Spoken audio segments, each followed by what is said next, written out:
Hello my dear student, welcome back to my YouTube channel mathematics आसान है bye Mahendra sir. तो आज हम न्यू टॉपिक लेकर के आ गए हैं। 12th कॉमर्स मैथमेटिक्स पेपर 2 का दो चैप्टर आपका बाकी था, पेंडिंग था। एक तो आपका चैप्टर टाइम सीरीज पेंडिंग है और दूसरा आपका जो चैप्टर है वो है assignment problem and job sequencing. तो आज के इस वीडियो लेक्चर से मैं assignment problem and job sequencing यानी कि 7th chapter of mathematics paper 2 start कर रहा हूँ। ये चैप्टर फिनिश्ड होने के बाद फिर मैं एक चैप्टर आपका बचा हुआ है मैथ्स 2 में 4th चैप्टर टाइम सीरीज, उसे भी मैं कंप्लीट कर दूंगा। तो आई होप आप लोग अच्छी तरह से स्टडी कर रहे होंगे, बिकॉज मैथमेटिक्स पेपर 1 तो एंटायर कंप्लीट हो चुका है और हमने जो है मैथमेटिक्स पेपर 1 का chapter number 3 and chapter number 4 का मिसलेनियस एक्सरसाइज भी कम्प्लीटली सॉल्व कर दिया है। तो आज हम देखो कंटिन्यू कर रहे हैं मैथमेटिक्स पेपर 2 चैप्टर नंबर 7 है assignment problem and job sequencing. तो सम स्टार्ट करने के पहले कुछ बेसिक कॉन्सेप्ट है, जैसे कि मैं हर एक चैप्टर के पहले आपको इंट्रोडक्शन देता हूं, उसके बाद ही मैं सम्स को स्टार्ट करता हूं। बिकॉज जब तक आपको चैप्टर से रिलेटेड जो बेसिक कॉन्सेप्ट है वो समझ में नहीं आएगा तब तक आप सम्स को सॉल्व नहीं कर पाओगे। तो मैं ट्राई करता हूँ एक शॉर्ट में आपको समरी दे दूँ मैं इसका, so that I will start with the sums of the exercise 7.1। तो चलो स्टार्ट करते हैं वीडियो को। तो सबसे पहले हम देखते हैं डेफिनेशन क्या होता है, that means actually what is the assignment problem, कहाँ पर यूज़ होता है वो और कैसे हम अप्लाई करेंगे, कौन कौन से मेथड है इसमें, कैसे स्टडी करेंगे, पहले हम वो देख लेते हैं। तो पहले देखो लिखा हुआ है definition of the assignment problem. तो मैंने यहाँ पे लिखा है assignment problem deals with allocation of various resources to different activities on 1-to-1 basis. हाँ, और यहाँ पे एग्जाम्पल भी हमने दिया हुआ है। If there are 5 workers and 5 different machines are to be allocated. See अब देखो असाइनमेंट प्रॉब्लम बेसिकली कहाँ पर यूज होता है, असाइनमेंट प्रॉब्लम बेसिकली इंडस्ट्रीज़ में यूज़ होता है और असाइनमेंट प्रॉब्लम के हेल्प से हम डिफरेंट सम्स को सॉल्व कर सकते हैं। फॉर एग्जांपल अगर आपको किसी कंपनी का प्रॉफिट मैक्सिमाइज़ करना है या फिर अगर आपको कॉस्ट मिनिमाइज़ करना है और वहाँ पर एलोकेशन आपको करना है, that means resources and activity का एलोकेशन करना है, तो वहाँ पर हम असाइनमेंट प्रॉब्लम यूज़ करते हैं। एक सिंपल सा एग्जांपल में लेता हूँ, उसे हम ट्राई करते हैं अंडरस्टैंड करने का कि exactly what is the assignment problem. For example suppose एक कंपनी है और कंपनी में 5 मशीन है और वहाँ पे 5 वर्कर काम करते हैं।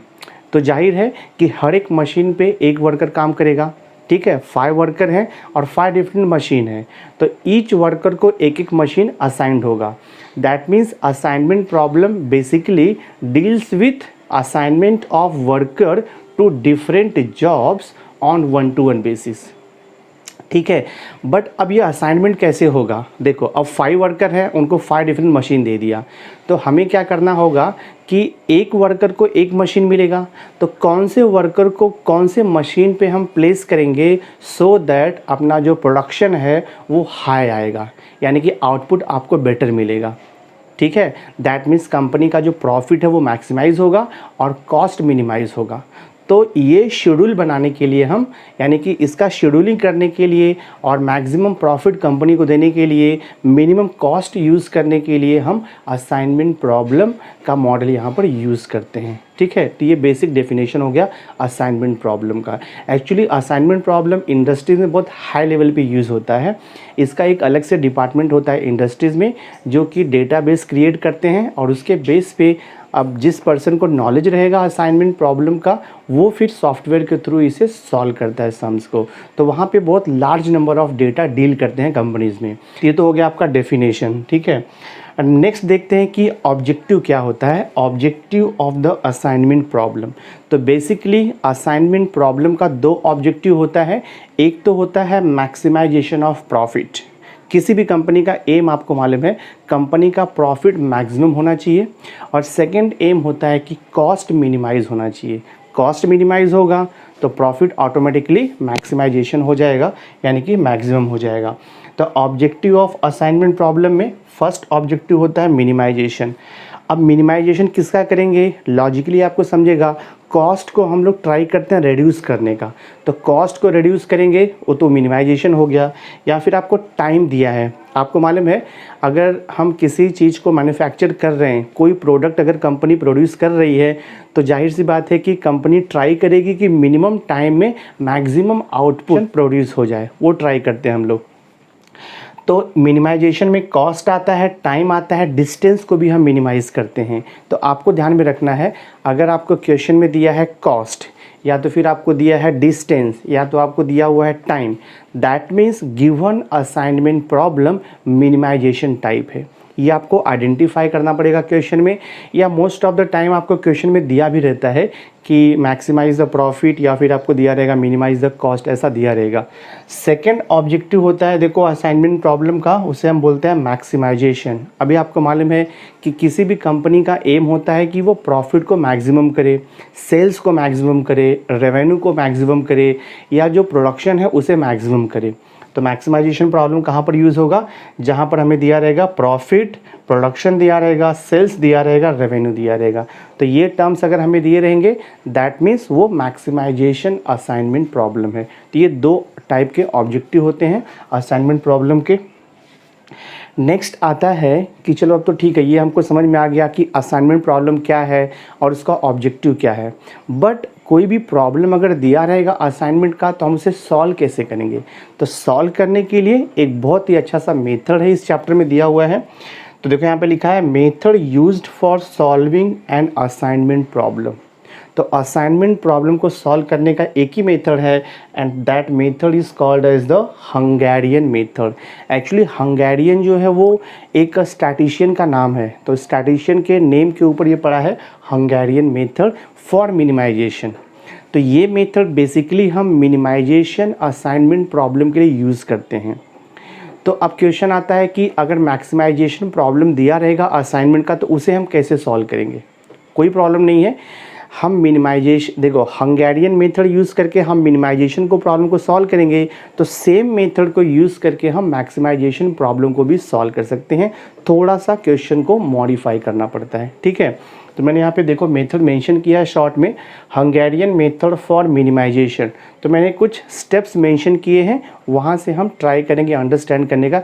देखो मैंने यहाँ पे जो स्टेप्स आपको दिया है बहुत शॉर्ट में दिया हुआ है। जब हम प्रॉब्लम को सॉल्व करेंगे तो आपको ईजिली अंडरस्टैंड हो जाएगा कि कौन सा स्टेप आपको कब यूज़ करना है। तो जस्ट आपको ध्यान में रखना है कि स्टेप क्या है इसमें।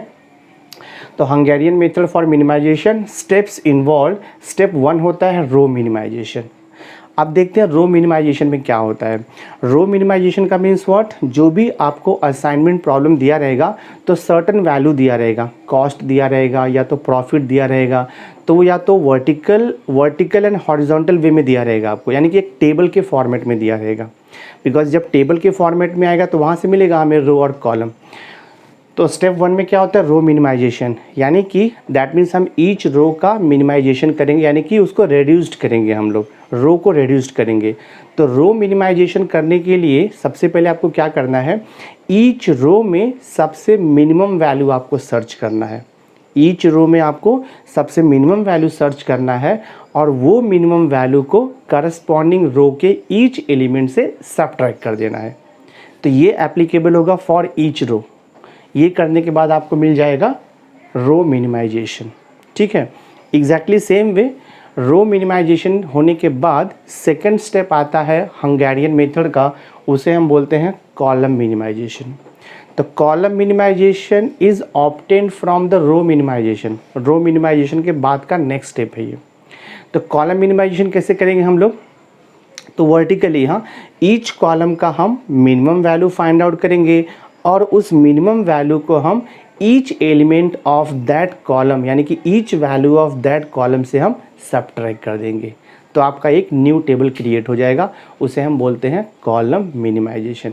अभी आपको ओरली नहीं समझ में आ रहा है, बट जब मैं एक सम सॉल्व करूंगा ना तो आपको इजीली अंडरस्टूड हो जाएगा कि रो मिनिमाइजेशन कैसे निकालना है, कॉलम मिनिमाइजेशन कैसे निकालना है।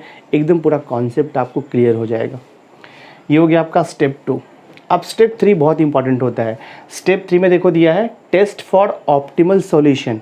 ऑप्टिमल सॉल्यूशन का मीनिंग क्या होता है कि अगर कॉस्ट का सम है, मिनिमाइजेशन का सम है, तो मिनिमम कॉस्ट क्या आएगा, और अगर मैक्सिमाइजेशन का सम है तो मैक्सिमम कॉस्ट क्या आएगा, उसे हम बोलते हैं ऑप्टिमल सॉल्यूशन। तो ऑप्टिमल सॉल्यूशन स्टेप 3 में हमको समझेगा कैसे निकालना है। तो स्टेप 3 लिखा है टेस्ट फॉर ऑप्टिमल सॉल्यूशन। अब ऑप्टिमल सॉल्यूशन निकालने के लिए जो स्टेप 2 में हमने कॉलम मिनिमाइजेशन का जो टेबल फॉर्म किया हुआ है, उस टेबल में हम क्या करेंगे, हम ड्रॉ करेंगे minimum number of horizontal and vertical lines to cover all zeros. यानी कि कॉलम मिनिमाइजेशन के टेबल में जितना भी ज़ीरो है उसे हम नंबर ऑफ लाइन से कवर करेंगे, ठीक है। ऑल ज़ीरोज़ को कवर करेंगे वर्टिकल लाइन ड्रॉ करके एंड हॉरिजॉन्टल लाइन ड्रॉ करके। बट कंडीशन है यहाँ पे, ये बहुत इंपॉर्टेंट है, मिनिमम नंबर ऑफ लाइन्स आपको ड्रॉ करना है। कम से कम लाइन में जो कॉलम मिनिमाइजेशन का टेबल है उसमें जितना भी ज़ीरो है वो कवर हो जाना चाहिए, यानी कि सब लाइन के ऊपर आ जाना चाहिए। उसे हम बोलते हैं टेस्ट फॉर ऑप्टिमल सॉल्यूशन, ठीक है। तो ये आपका हो गया स्टेप 3। अब यहाँ पर देखो क्या दिया है, if number of lines equal to size of the matrix, यानी कि जो आपने number of vertical and horizontal line draw किया है कॉलम मिनिमाइजेशन में, that is equal to size of the matrix. Size of the matrix का meaning होता है नंबर ऑफ वर्कर, या आप उसे बोल सकते हो नंबर ऑफ रिसोर्सेज, या तो फिर नंबर ऑफ एक्टिविटीज़। तो if number of lines equal to size of the matrix आएगा, that means number of resources या फिर नंबर ऑफ एक्टिविटी इक्वल होगा, तो हम बोलते हैं कि सॉल्यूशन ऑप्टिमल है। और जब सॉल्यूशन ऑप्टिमल हो जाएगा तब हम नेक्स्ट स्टेप में प्रोसीड करेंगे, यानी कि हम स्टेप 4 को सॉल्व करेंगे। बट अगर ये कंडीशन सेटिस्फाइड नहीं करेगा, that means number of lines not equal to size of the matrix आएगा, तो हम स्टेप 4 पे प्रोसीड नहीं कर सकते, हमें स्टेप 3 में ही सॉल्व करना पड़ेगा फर्दर स्टेप्स। यहाँ पे लिखा है if number of lines equal to size of the matrix then solution is optimal, proceed to the step 4। देखो यहाँ पर है, ठीक है। Otherwise find the change. But अगर ये कंडीशन सेटिस्फाइड नहीं हो रहा है, number of lines equal to size of matrix अगर आपको नहीं मिल रहा है, तो नेक्स्ट स्टेप क्या आता है, हम चेंज फाइंड आउट करते हैं। चेंज का मीनिंग होता है minimum open value in column minimization table. वो सब मैं आपको एक्सप्लेन करूंगा डिटेल में जब हम सम्स को सॉल्व करेंगे, तो आपको बेटर वे से अंडरस्टैंड हो जाएगा। तो चेंज इक्वल टू होता है मिनिमम ओपन वैल्यू, और फिर देखो यहाँ पर लिखा है अगेन डू द स्टेप 3, यानी कि स्टेप 3 हमें फिर से प्रोसीड करना होगा। Continue the process until solution becomes optimal, मतलब जब तक ये इक्वल नहीं आएगा, number of lines equal to size of the matrix, तब तक आपको स्टेप्स 3 सॉल्व करते रहना है। एक बार ये इक्वल आ गया तो हम प्रोसीड करेंगे स्टेप 4 में। तो स्टेप 4 देखो क्या होता है, doing assignment and getting the optimum schedule and optimum solution. ये आपका फाइनल स्टेप है, यहाँ से आपको सॉल्यूशन मिल जाएगा। यानी कि अगर आपको कॉस्ट पूछा रहेगा मिनिमाइज़ करने के लिए, तो आपको टोटल कॉस्ट मिलेगा। अगर आपको प्रॉफिट पूछा रहेगा तो आपको टोटल प्रॉफिट मिलेगा स्टेप 4 से। और आपको ये भी समझ में आएगा कि हम शेड्यूलिंग कैसे करेंगे, यानी कि असाइनमेंट कैसे करेंगे 1-to-1 बेसिस पे।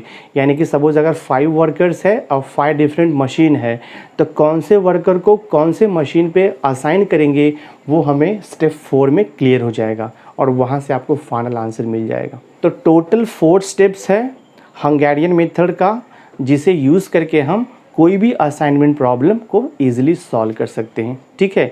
तो एक्चुअली ये स्टेप्स जो है, ये जितना भी मैंने आपको 4 स्टेप्स दिया है वो मिनिमाइजेशन के लिए है। बट अगर क्वेश्चन मैक्सिमाइजेशन का आएगा तो फिर क्या करेंगे हम लोग, तो उसके लिए भी मैं आपको आगे बताने वाला हूँ। देखो आपको यहाँ पर दिया है special case in assignment problem, ठीक है। तो कोई भी असाइनमेंट प्रॉब्लम आपको दिया रहेगा तो आपको चेक करना पड़ेगा कि जो गिवन असाइनमेंट प्रॉब्लम है वो बैलेंस है या अनबैलेंस्ड है। तो बैलेंस और अनबैलेंस कैसे मालूम पड़ेगा, अगर number of resources equal to number of activities रहेगा तो given assignment problem is balanced, and if number of resources not equal to number of activities then the given assignment problem is unbalanced. For example suppose in a company 5 workers है और 5 machine है, तो हर एक worker को एक एक machine assigned हो जाएगा। That means number of worker equal to number of machine यहाँ पर है, तो इसे हम बोलते हैं बैलेंस्ड असाइनमेंट प्रॉब्लम, ठीक है। बट सपोज अगर बट सपोज़ अगर आपको दिया है in a company number of worker, suppose आपको अगर 6 दे दिया है और नंबर ऑफ़ मशीन अगर आपको 5 दे दिया है, तो यहाँ पर देखो 1 to 1 बेसिस पे असाइनमेंट नहीं होगा, बिकॉज नंबर ऑफ़ वर्कर्स तो हमारे पास 6 हैं बट नंबर ऑफ़ मशीन 5 है। तो एक वर्कर जो क्या रहेगा, आइडल रहेगा, मतलब उसके पास कोई काम नहीं रहेगा। तो this case is called as the unbalanced assignment problem, यानी कि जब number of resources not equal to number of activities होगा, it is called as unbalanced assignment problem. तो अगर अनबैलेंस्ड असाइनमेंट प्रॉब्लम को सॉल्व करना है तो सबसे पहले हमें उसे बैलेंस करना होता है। वो बैलेंस कैसे होगा, तो बैलेंस करने के लिए हम डमी एक्टिविटी या तो फिर डमी रिसोर्सेज को ऐड करना पड़ेगा। फॉर एग्जांपल सपोज अगर 6 वर्कर है और 5 मशीन है, तो एक मशीन कम पड़ रहा है ना, तो आपको एक मशीन डमी लेना पड़ेगा, मतलब हाइपोथेटिकल मशीन आपको अज्यूम करना पड़ेगा। ठीक है, तो उसके बेस पे जब हम हाइपोथेटिकल मशीन एक अज्यूम कर लेंगे तो number of worker and number of machine फिर आपका सेम हो जाएगा, तो प्रॉब्लम बैलेंस्ड हो जाएगा। और जो भी हम डमी लेंगे, यानी कि जो डमी एक्टिविटी लेंगे या तो फिर डमी रिसोर्सेज लेंगे, उसका कॉस्ट हमेशा 0 आपको लेना है। तो वो सब मैं आपको सम सॉल्व करूँगा तो वहाँ पे क्लियर हो जाएगा। नेक्स्ट देखो स्पेशल केस है असाइनमेंट प्रॉब्लम में, that is called as the maximization problem. तो मैंने यहाँ पर देखो जो स्टेप्स लिखा हुआ है हंगेरियन मेथड का फॉर मिनिमाइजेशन मैंने लिखा है, बट अगर आपको क्वेश्चन आ गया मैक्सिमाइजेशन असाइनमेंट प्रॉब्लम का, तो मेथड आपका सेम रहेगा, एक स्टेप आपका बढ़ जाएगा। देखो यहाँ पर मैक्सिमाइजेशन प्रॉब्लम में क्या करना है, convert maximization problem into minimization by finding the regret matrix. अब रिग्रेट मैट्रिक्स क्या होता है, देखो कोई भी मैक्सिमाइजेशन का प्रॉब्लम रहेगा तो आपको प्रॉफिट टेबल दिया रहेगा या सेल्स दिया रहेगा या तो फिर आपको प्रोडक्शन दिया रहेगा या तो रेवेन्यू दिया रहेगा।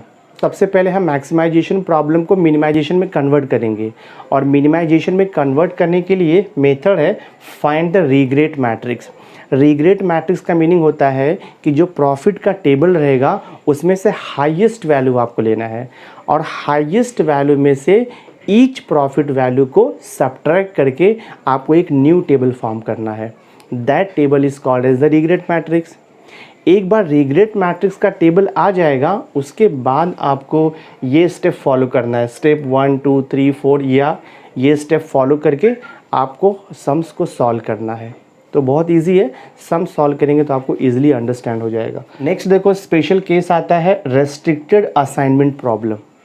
अब रेस्ट्रिक्टेड का मीनिंग होता है प्रोहिबिटेड, यानी कि for example suppose in a company there are 5 workers and there are 5 machine, और एक कंडीशन मेंशन कर दिया है कि वर्कर, और सपोज आपको एक कंडीशन मेंशन किया है कि first worker can not be assigned to 4th machine. तो ये रेस्ट्रिक्शन हो गया ना, यानी कि फर्स्ट वर्कर को 4th मशीन नहीं देना है। यानी कि सपोज W1 आपका फर्स्ट वर्कर हो गया और M4 जो है 4th मशीन है, तो worker W1 can not be assigned on machine M4, तो ये रेस्ट्रिक्शन हो गया। So this is called as the restricted assignment, या उसे हम बोलते हैं प्रोहिबिटेड असाइनमेंट। ठीक है, तो इसे सॉल्व करने का भी मेथड बहुत सिंपल मेथड है, मैं सम सॉल्व करूंगा तो आपको इजीली अंडरस्टैंड हो जाएगा वो। देखो 4th स्पेशल केस है असाइनमेंट प्रॉब्लम का, that is called as the alternate optimal solution. तो अल्टरनेट ऑप्टिमल सॉल्यूशन का मीनिंग होता है कि गिवन प्रॉब्लम का मोर देन 1 सॉल्यूशन आएगा। तो हम सम सॉल्व करेंगे तो आपको इजीली समझ में आ जाएगा कि ये जो स्पेशल केस है अनबैलेंस्ड का, मैक्सिमाइजेशन का, रेस्ट्रिक्टेड असाइनमेंट या फिर अल्टरनेट असाइनमेंट, ये कैसे हम फाइंड आउट करते हैं। तो आई थिंक बेसिक कॉन्सेप्ट जो मैंने आपको बताया है वो अंडरस्टैंड हुआ रहेगा। तो अब मैं एक्सरसाइज को स्टार्ट करूँगा और 1 बाय 1 हम सम्स को सॉल्व करेंगे, तो आपको जितना भी मैंने यहाँ पे कॉन्सेप्ट लिखा है वो आपको अंडरस्टैंड होते जाएगा। चलो स्टार्ट करते हैं हम एक्सरसाइज 7.1 से। नाउ सी एक्सरसाइज 7.1 का देखो फर्स्ट क्वेश्चन आपको दिया हुआ है, आपको एक टेबल फॉर्म किया है, यहाँ पर आपको जॉब्स दिया है PQRS, और यहाँ पे आपको मशीन दिया है 1st, 2nd, 3rd, 4th। Actually question में जो वर्ड प्रॉब्लम लिखा है उसमें जॉब्स को ABCD दिया हुआ है और मशीन को PQRS लिखा है, तो वो प्रिंटिंग मिस्टेक है। टेबल जो आपको टेबल में दिया है हम वही कंसिडर कर रहे हैं। जॉब को लिखा है PQRS से और मशीन को है फर्स्ट, सेकेंड, थर्ड, फोर्थ। तो ये लेके हम सॉल्व करेंगे, ठीक है। क्वेश्चन में आपको क्या पूछा है, find the optimal assignment to minimize the total processing cost. तो टेबल में देखो जॉब्स है, मशीन्स है, और ये जो वैल्यूज़ दिया है ना, these values are called as the processing cost. आपको दिया है इन रुपीज़ में दिया है, दैट मीन्स 31 रुपीज़ है, 25 रुपीज़ है, 33 रुपीज़, 29, ये टाइप में दिया है। इसका मीनिंग क्या हो गया कि जॉब P को मशीन 1 पे प्रोसेस करने के लिए कितना लगता है, 31 रुपीज़ का कॉस्ट लगता है। मशीन जॉब P को मशीन 2 पे प्रोसेस करने के लिए 25 रुपीज़ का कॉस्ट पे करना पड़ता है। जॉब P को मशीन 3rd पे प्रोसेस होने के लिए 33 रुपीज़ का कॉस्ट पे करना पड़ेगा। एंड सेम जॉब P को मशीन 4 पे प्रोसेस होने के लिए ₹29 पे करना पड़ेगा कॉस्ट। तो ये वैसे इसका मीनिंग होता है। तो जो वैल्यूज़ दिया है वो कॉस्ट है इन रुपीज़।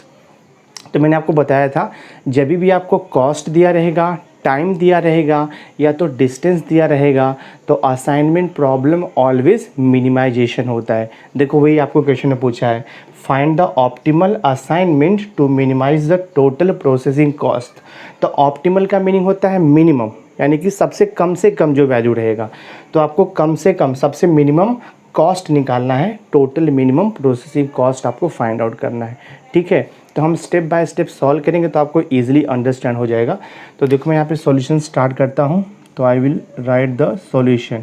तो हमें ये तो मालूम पड़ गया कि प्रॉब्लम, सबसे पहले तो आपको आइडेंटिफाई करना है कि प्रॉब्लम मिनिमाइजेशन है या मैक्सिमाइजेशन है। तो प्रॉब्लम मिनिमाइजेशन है, बिकॉज क्वेश्चन में भी देखो आपको मिनिमाइज बोला है और कॉस्ट दिया रहेगा तो मिनिमाइजेशन होता है, हमें पता है। मैं यहाँ पे लिखूँगा सिंस प्रॉब्लम इज़ मिनिमाइजेशन, ठीक है, प्रॉब्लम इज़ मिनिमाइजेशन है, ये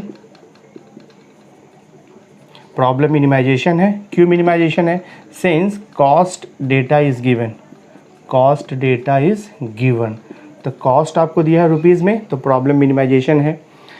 उसके बाद आपको चेक करना है कि प्रॉब्लम बैलेंस है कि अनबैलेंस्ड है, ये भी आपको चेक करना है। देखो स्टेप 1 2 3 4 तक मैंने आपको दिया है। तो स्टेप 1 2 3 4 अप्लाई करने के लिए सबसे पहले आपको चेक करना पड़ेगा कि प्रॉब्लम मैक्सिमाइजेशन है या मिनिमाइजेशन है। वो चेक होने के बाद नेक्स्ट स्टेप आपको चेक करना है कि प्रॉब्लम बैलेंस्ड है या अनबैलेंस्ड है। तो मैं वो चेक करता हूँ। अब देखो यहाँ पे सिंस नंबर ऑफ़ जॉब्स कितना है, काउंट करो। देखो यहाँ पे नंबर ऑफ़ जॉब्स कितना दिया है आपको, PQRS 4 जॉब्स है, तो नंबर ऑफ़ जॉब्स 4 हो गया। अब हम काउंट करेंगे कि नंबर ऑफ़ मशीन कितना दिया है। देखो यहाँ पर नंबर ऑफ़ मशीन आपको कितना दिया हुआ है, 1 2 3 4 मशीन है दिस वे।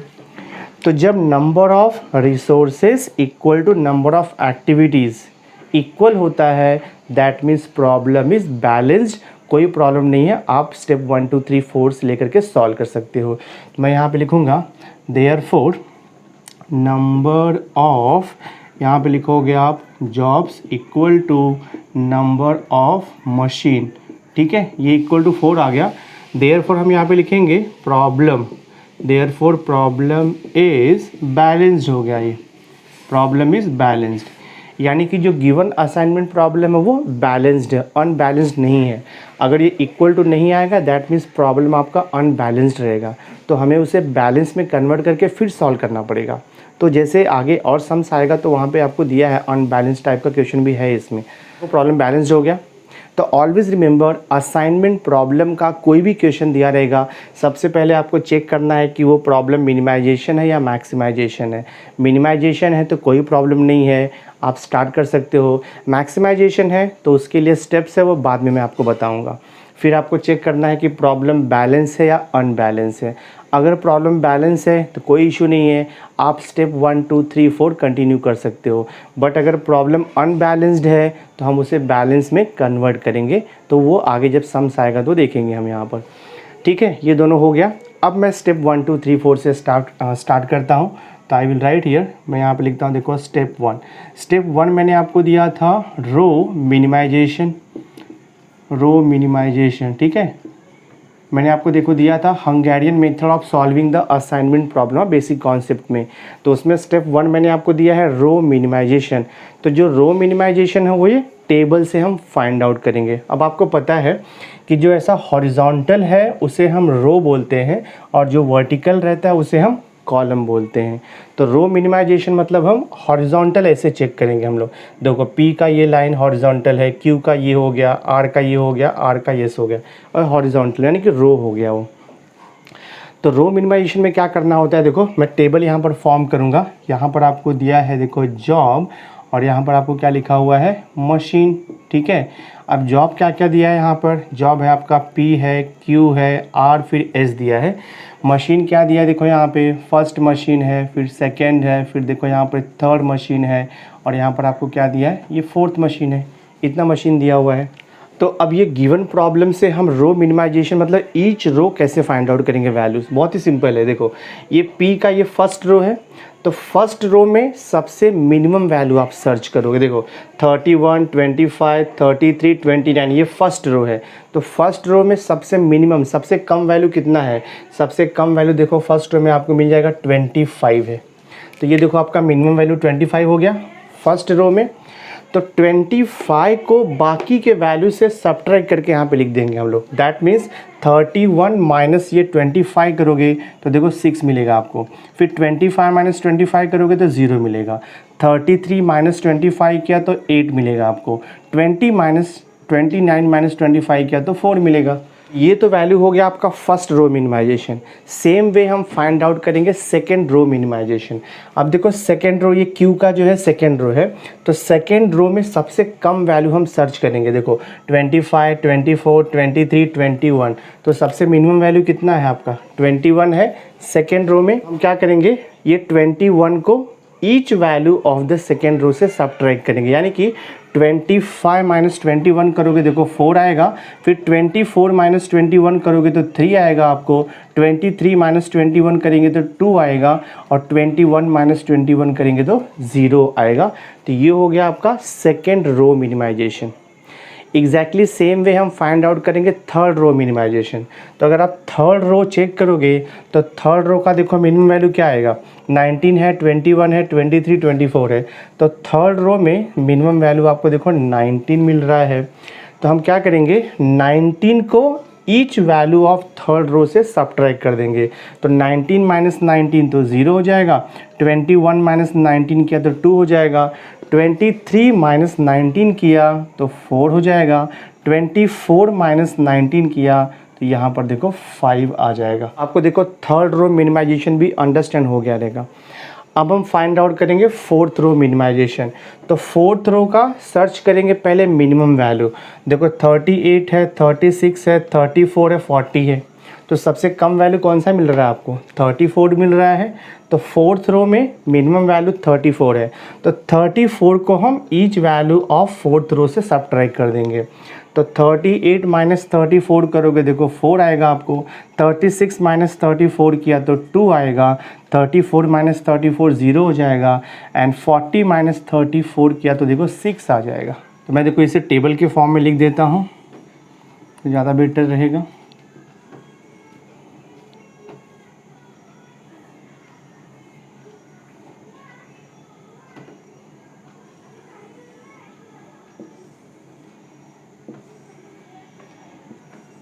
ये देखो टेबल फॉर्म हो गया इसका।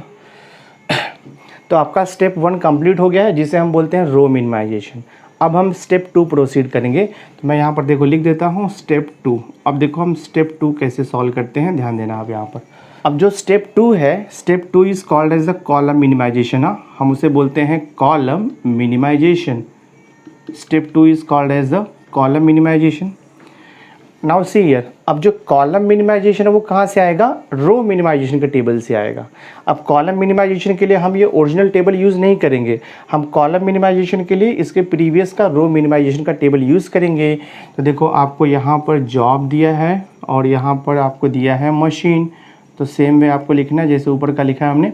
जॉब हो गया, मशीन हो गया। जॉब कितना है देखो PQRS 4 जॉब्स है। मशीन आपको दिया है देखो यहाँ पर फर्स्ट मशीन है, ये सेकंड मशीन है। फर्स्ट मशीन हो गया, देखो सेकंड मशीन है, यहाँ पर थर्ड मशीन है और ये देखो आपको दिया है फोर्थ मशीन। ठीक है, अब हम टेबल में वैल्यूज़ कैसे लिखेंगे देखो। अब हम कॉलम वाइज चेक करेंगे। देखो फर्स्ट कॉलम लिखा है कॉलम मिनिमाइजेशन, तो ये फर्स्ट कॉलम हो गया, ये सेकंड कॉलम है, ये थर्ड कॉलम है, ये फोर्थ कॉलम है। तो फर्स्ट कॉलम का आप मिनिमम वैल्यू सर्च करोगे, तो फर्स्ट कॉलम का सबसे मिनिमम वैल्यू क्या है, देखो यहाँ पर 0 आपको दिया है ना, फर्स्ट कॉलम का मिनिमम वैल्यू आपको 0 दिया है। देखो फर्स्ट कॉलम का मिनिमम वैल्यू आपको 0 दिया है, दैट मीन्स ये 0 को बाकी वैल्यू से सब्ट्रैक्ट करेंगे हम लोग। तो देखो 6 माइनस 0 तो कोई चेंज नहीं होगा, 6 हो जाएगा। 4 माइनस 0 तो 4 आएगा, कोई चेंज नहीं होगा। 0 माइनस 0 0 आएगा, 4 माइनस 0 तो 4 आएगा। दैट मीन्स अगर किसी कॉलम में मिनिमम वैल्यू 0 आता है तो कोई चेंजेस नहीं होगा, वही सेम वैल्यू आपको कॉपी कर लेना है। एग्जैक्टली सेम वे अगर आप सेकेंड कॉलम को चेक करोगे तो सेकेंड कॉलम में आप सर्च करोगे कि मिनिमम वैल्यू क्या है। तो देखो सेकेंड कॉलम में 0 दिया है, 3 दिया है, 2 दिया है, 2 दिया है, तो मिनिमम वैल्यू अगेन देखो 0 मिल रहा है। दैट मीन्स 0 को हम ईच वैल्यू से सब्ट्रैक्ट करेंगे तो कोई चेंजेस नहीं होगा, बिकॉज 0 माइनस 0 0 ही आएगा, 3 माइनस 0 3 रहेगा, ये 2 माइनस 0 तो 2 रहने वाला है, 2 माइनस 0 ये भी आपका 2 रहेगा। ठीक है, तो सेम थिंग कॉपी करना है। अब देखो हम थर्ड कॉलम को चेक करते हैं। तो थर्ड कॉलम का अगेन देखो मिनिमम वैल्यू हमें 0 मिल रहा है। 8 2 4 0 में से सबसे मिनिमम वैल्यू क्या है, 0। तो जब मिनिमम वैल्यू 0 रहेगा तो सेम वही आपको कॉपी करना है कॉलम। तो यहाँ पर हम लिखेंगे 8, दिस इज़ 2, और यहाँ पर देखो 4 हो गया, ये 0 हो गया। नाउ प्रोसीड करते हैं फोर्थ कॉलम की तरफ। तो फोर्थ कॉलम देखो वैल्यूज़ क्या दिया है, 4 0 5 6। अगेन फोर्थ कॉलम में मिनिमम वैल्यू 0 है, तो कोई भी चेंजेस नहीं होगा, सेम वही वैल्यू आप यहाँ पे कॉपी कर लो। तो मैं देखो लिखता हूँ यहाँ पर 4 0, यहाँ पर 5 और ये 6 मैंने कॉपी कर लिया। अब आप इसे टेबल के फॉर्म में भी लिख दो। देखो स्टेप 2 तक हो गया कॉलम मिनिमाइजेशन। अब मैं स्टेप 3 देखो प्रोसीड करता हूँ। अब देखो हम स्टेप 3 लिखेंगे, ठीक है। तो मैं देखो यहाँ पर स्टेप 3 लिखता हूँ। तो स्टेप 3 में हम क्या करते हैं, स्टेप 3 हम लिखते हैं टेस्ट फॉर ऑप्टिमल सॉल्यूशन। हाँ, इसे हम बोलते हैं टेस्ट फॉर ऑप्टिमल सॉल्यूशन, ठीक है। बहुत ही सिंपल सा स्टेप ये भी है। तो आपको स्टेप 3 में कॉलम मिनिमाइजेशन का जो टेबल है उसमें हमें minimum number of horizontal and vertical lines draw करना है, so that all the zeros will be covered. इसका मीनिंग क्या हुआ, देखो मीनिंग क्या हुआ कि minimum number of lines draw करके हम जितना भी ज़ीरो दिया है उसे कवर करेंगे। अब लाइंस आप वर्टिकली भी ड्रॉ कर सकते हो, हॉरिजॉन्टली भी ड्रॉ कर सकते हो। तो पहले देखते हैं हम कैसे ड्रॉ करेंगे यहाँ पर लाइन। देखो पहले हम ट्राई करेंगे कि मैक्सिमम ज़ीरो पहले कवर हो जाए, ठीक है।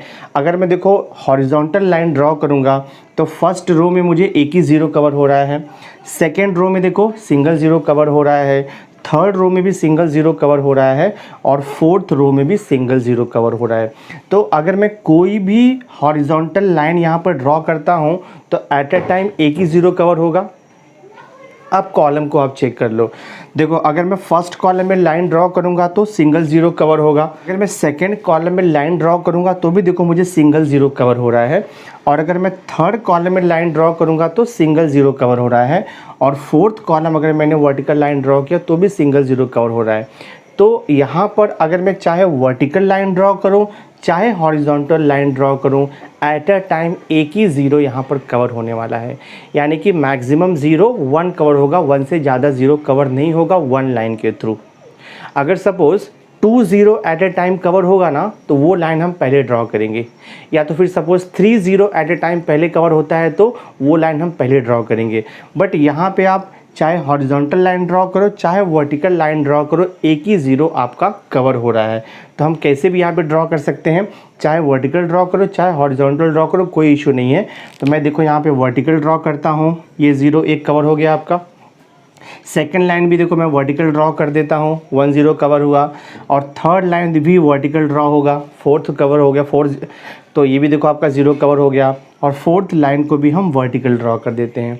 अपना एम क्या होता है कि minimum number of vertical and horizontal line use करके जितना भी ज़ीरो दिया है टेबल में उसे स्ट्राइक करना है, मतलब कवर करना है, उसे कट करना है हमें। तो मैंने यहाँ पे वर्टिकल लाइन ड्रॉ किया है, आप हॉरिजॉन्टल लाइन भी अगर ड्रॉ करोगे तो भी आपको 4 लाइंस तो ड्रॉ करना होगा। तो तो मैंने यहाँ पे वर्टिकल ड्रॉ किया है, आपके ऊपर है, आप हॉरिजॉन्टल भी ड्रॉ कर सकते हो, कोई इशू नहीं है। But total number of lines देखो यहाँ पे 4 ड्रॉ हो रहा है। अगर आप हॉरिजॉन्टल वे में ड्रॉ करोगे तो भी 4 लाइंस ही ड्रॉ होगा। तो मैं देखो यहाँ पे लिखूँगा स्टेप 3 में, तो मैं देखो स्टेप 3 में भी लिखूँगा, यहाँ पर देखो नंबर ऑफ़ लाइन कितना है, नंबर ऑफ़ लाइन हमने कितना ड्रॉ किया, 4 काउंट कर सकते हो आप। First line, second line, third line और ये फोर्थ लाइन, 4 लाइन हमने ड्रॉ किया हुआ है, नंबर ऑफ़ लाइन 4 है। अब हम चेक करते हैं साइज़ ऑफ मैट्रिक्स क्या है। साइज़ ऑफ मैट्रिक्स का मीनिंग होता है नंबर ऑफ़ रिसोर्सेज या तो फिर नंबर ऑफ़ एक्टिविटीज़। तो यहाँ पे रिसोर्सेज क्या है, जॉब्स हो गया आपका, P Q R S, ये रिसोर्सेज हो गया, और मशीन को आप एक्टिविटी ले लो 1 2 3 4। यहाँ पे साइज़ ऑफ जो मैट्रिक्स होता है वो नंबर ऑफ़ रिसोर्सेज यानी कि नंबर ऑफ़ जॉब्स या तो फिर नंबर ऑफ़ मशीन ले लो यहाँ पे। तो मैं लिख देता हूँ size of matrix equal to कितना दिया है आपको 4। तो नंबर ऑफ़ लाइन 4 हो गया और साइज़ ऑफ द मैट्रिक्स भी 4 हो गया। तो आप लिखोगे therefore number of line is equal to size of matrix. हाँ, number of line is equal to size of matrix, therefore solution is optimal. हाँ, तो सॉल्यूशन ऑप्टिमल आ गया, सॉल्यूशन इज ऑप्टिमल हम इसे बोलेंगे, ठीक है। अगर ये इक्वल नहीं आएगा, नंबर ऑफ लाइन और साइज ऑफ द मैट्रिक्स अगर इक्वल नहीं आएगा, that means solution is not optimal. तो वो सॉल्यूशन मॉडिफाई होगा, यानी कि और भी इन बिटवीन स्टेप सॉल्व करके उसके बाद हम नेक्स्ट स्टेप यानी कि स्टेप 4 को प्रोसीड करेंगे। बट ये केस में ऐसा नहीं है, ये केस में नंबर ऑफ लाइन और size of the matrix equal हो गया, देयरफॉर हमारा सॉल्यूशन ऑप्टिमल हो गया। अब हम नेक्स्ट स्टेप फाइंड आउट करेंगे, डूइंग असाइनमेंट। तो अब हम स्टेप 4 करेंगे, तो I will write here step 4। तो स्टेप 4 को हम बोलते हैं डूइंग असाइनमेंट। हाँ, आप लिखोगे डूइंग असाइनमेंट, तो स्टेप 4 में आप लिख दो डूइंग असाइनमेंट। अब डूइंग असाइनमेंट में क्या करना है, जो कॉलम मिनिमाइजेशन का टेबल है उसे एज इट इज़ आपको कॉपी कर लेना है। तो ये टेबल मैं यहाँ पे कॉपी कर लूँगा, देखो यहाँ पे, तो हम लिखेंगे देखो जॉब, और यहाँ पर क्या दिया है आपको, मशीन यहाँ पर दिया हुआ है, ठीक है। ये जॉब है, ये मशीन है। जॉब क्या दिया है, P Q R S दिया हुआ है। मशीन क्या देखो यहाँ पर दिया है आपको, फर्स्ट मशीन है, फिर देखो सेकंड है, यहाँ पर थर्ड मशीन है, और ये आपको फोर्थ मशीन दिया हुआ है, ठीक है। कॉलम मिनिमाइजेशन में जो वैल्यूज़ दिया है एज इट इज़ आपको कॉपी करना है वैल्यूज़ को। तो यहाँ पर देखो 6 दिया है, देन यहाँ पर 4 है, देन यहाँ पर 0 देखो आपको दिया है, फिर यहाँ पे 4 दिया था, हियर इट इज़ 0 3 और यहाँ पे 2 है। थर्ड कॉलम आपको दिया है 8 2, देन दिस इज़ 4 0, और फोर्थ कॉलम में देखो यहाँ पे 4 0, यहाँ पर 5 है, और ये देखो 6 आपको दिया है। तो ये जो टेबल है कॉलम मिनिमाइजेशन का, सेम एज इट इज़ हमने कॉपी किया, जस्ट आपको लाइन नहीं ड्रॉ करना है यहाँ पर, ठीक है। अब ये जो स्टेप 4 आपका लास्ट स्टेप है डूइंग असाइनमेंट। डूइंग असाइनमेंट में आपको रो वाइज या तो फिर कॉलम वाइज आपको सिंगल ज़ीरो सर्च करना है। पहले हम हॉरिजॉन्टली यानी कि रो वाइज सिंगल ज़ीरो को सर्च करेंगे। अगर रो वाइज आपको सिंगल ज़ीरो नहीं मिल रहा है तो हम कॉलम वाइज सिंगल ज़ीरो को सर्च करते हैं, और जहाँ पे सिंगल ज़ीरो मिलेगा वहाँ पे असाइनमेंट दे देंगे हम लोग, यानी कि एक बॉक्स बना देंगे। देखो, तो पहले मैं रो वाइज सर्च करता हूँ। देखो, फर्स्ट रो में सर्च करेंगे सिंगल ज़ीरो, फर्स्ट रो में सिंगल ज़ीरो है, तो फर्स्ट रो में सिंगल ज़ीरो मिल गया ना, तो यहाँ पे आप असाइनमेंट दे दोगे। ऐसा बॉक्स बनाएंगे, मतलब इसका मीनिंग होता है हमने असाइनमेंट दिया। दैट मीन्स जो जॉब P है वो कहाँ पर जाएगा, मशीन 2 के ऊपर चला जाएगा। इसका मीनिंग ये हो गया असाइनमेंट का मीनिंग। तो असाइनमेंट, डूइंग असाइनमेंट करने का मेथड होता है कि आप पहले रो वाइज सर्च करोगे, जहाँ पर सिंगल ज़ीरो मिलेगा वहाँ पर आप ऐसे एक बॉक्स दे दोगे। एंड सेकेंड रूल क्या है, देखो आपने फर्स्ट रो में असाइनमेंट किया है ना, तो इसका जो करस्पॉन्डिंग कॉलम है अगर कोई ज़ीरो होगा तो उसे कैंसिल करना होता है, ये आप ध्यान में रखो। आपने फर्स्ट रो में यहाँ पे असाइनमेंट किया तो इसके करस्पॉन्डिंग में अगर कोई ज़ीरो होगा तो उसे हम कैंसिल करेंगे, बट इस रो के करस्पॉन्डिंग में ये कॉलम में कोई ज़ीरो नहीं है तो कुछ भी यहाँ पर कैंसिल नहीं होगा। एग्जैक्टली सेम वे अब हम सेकेंड रो में प्रोसीड करेंगे।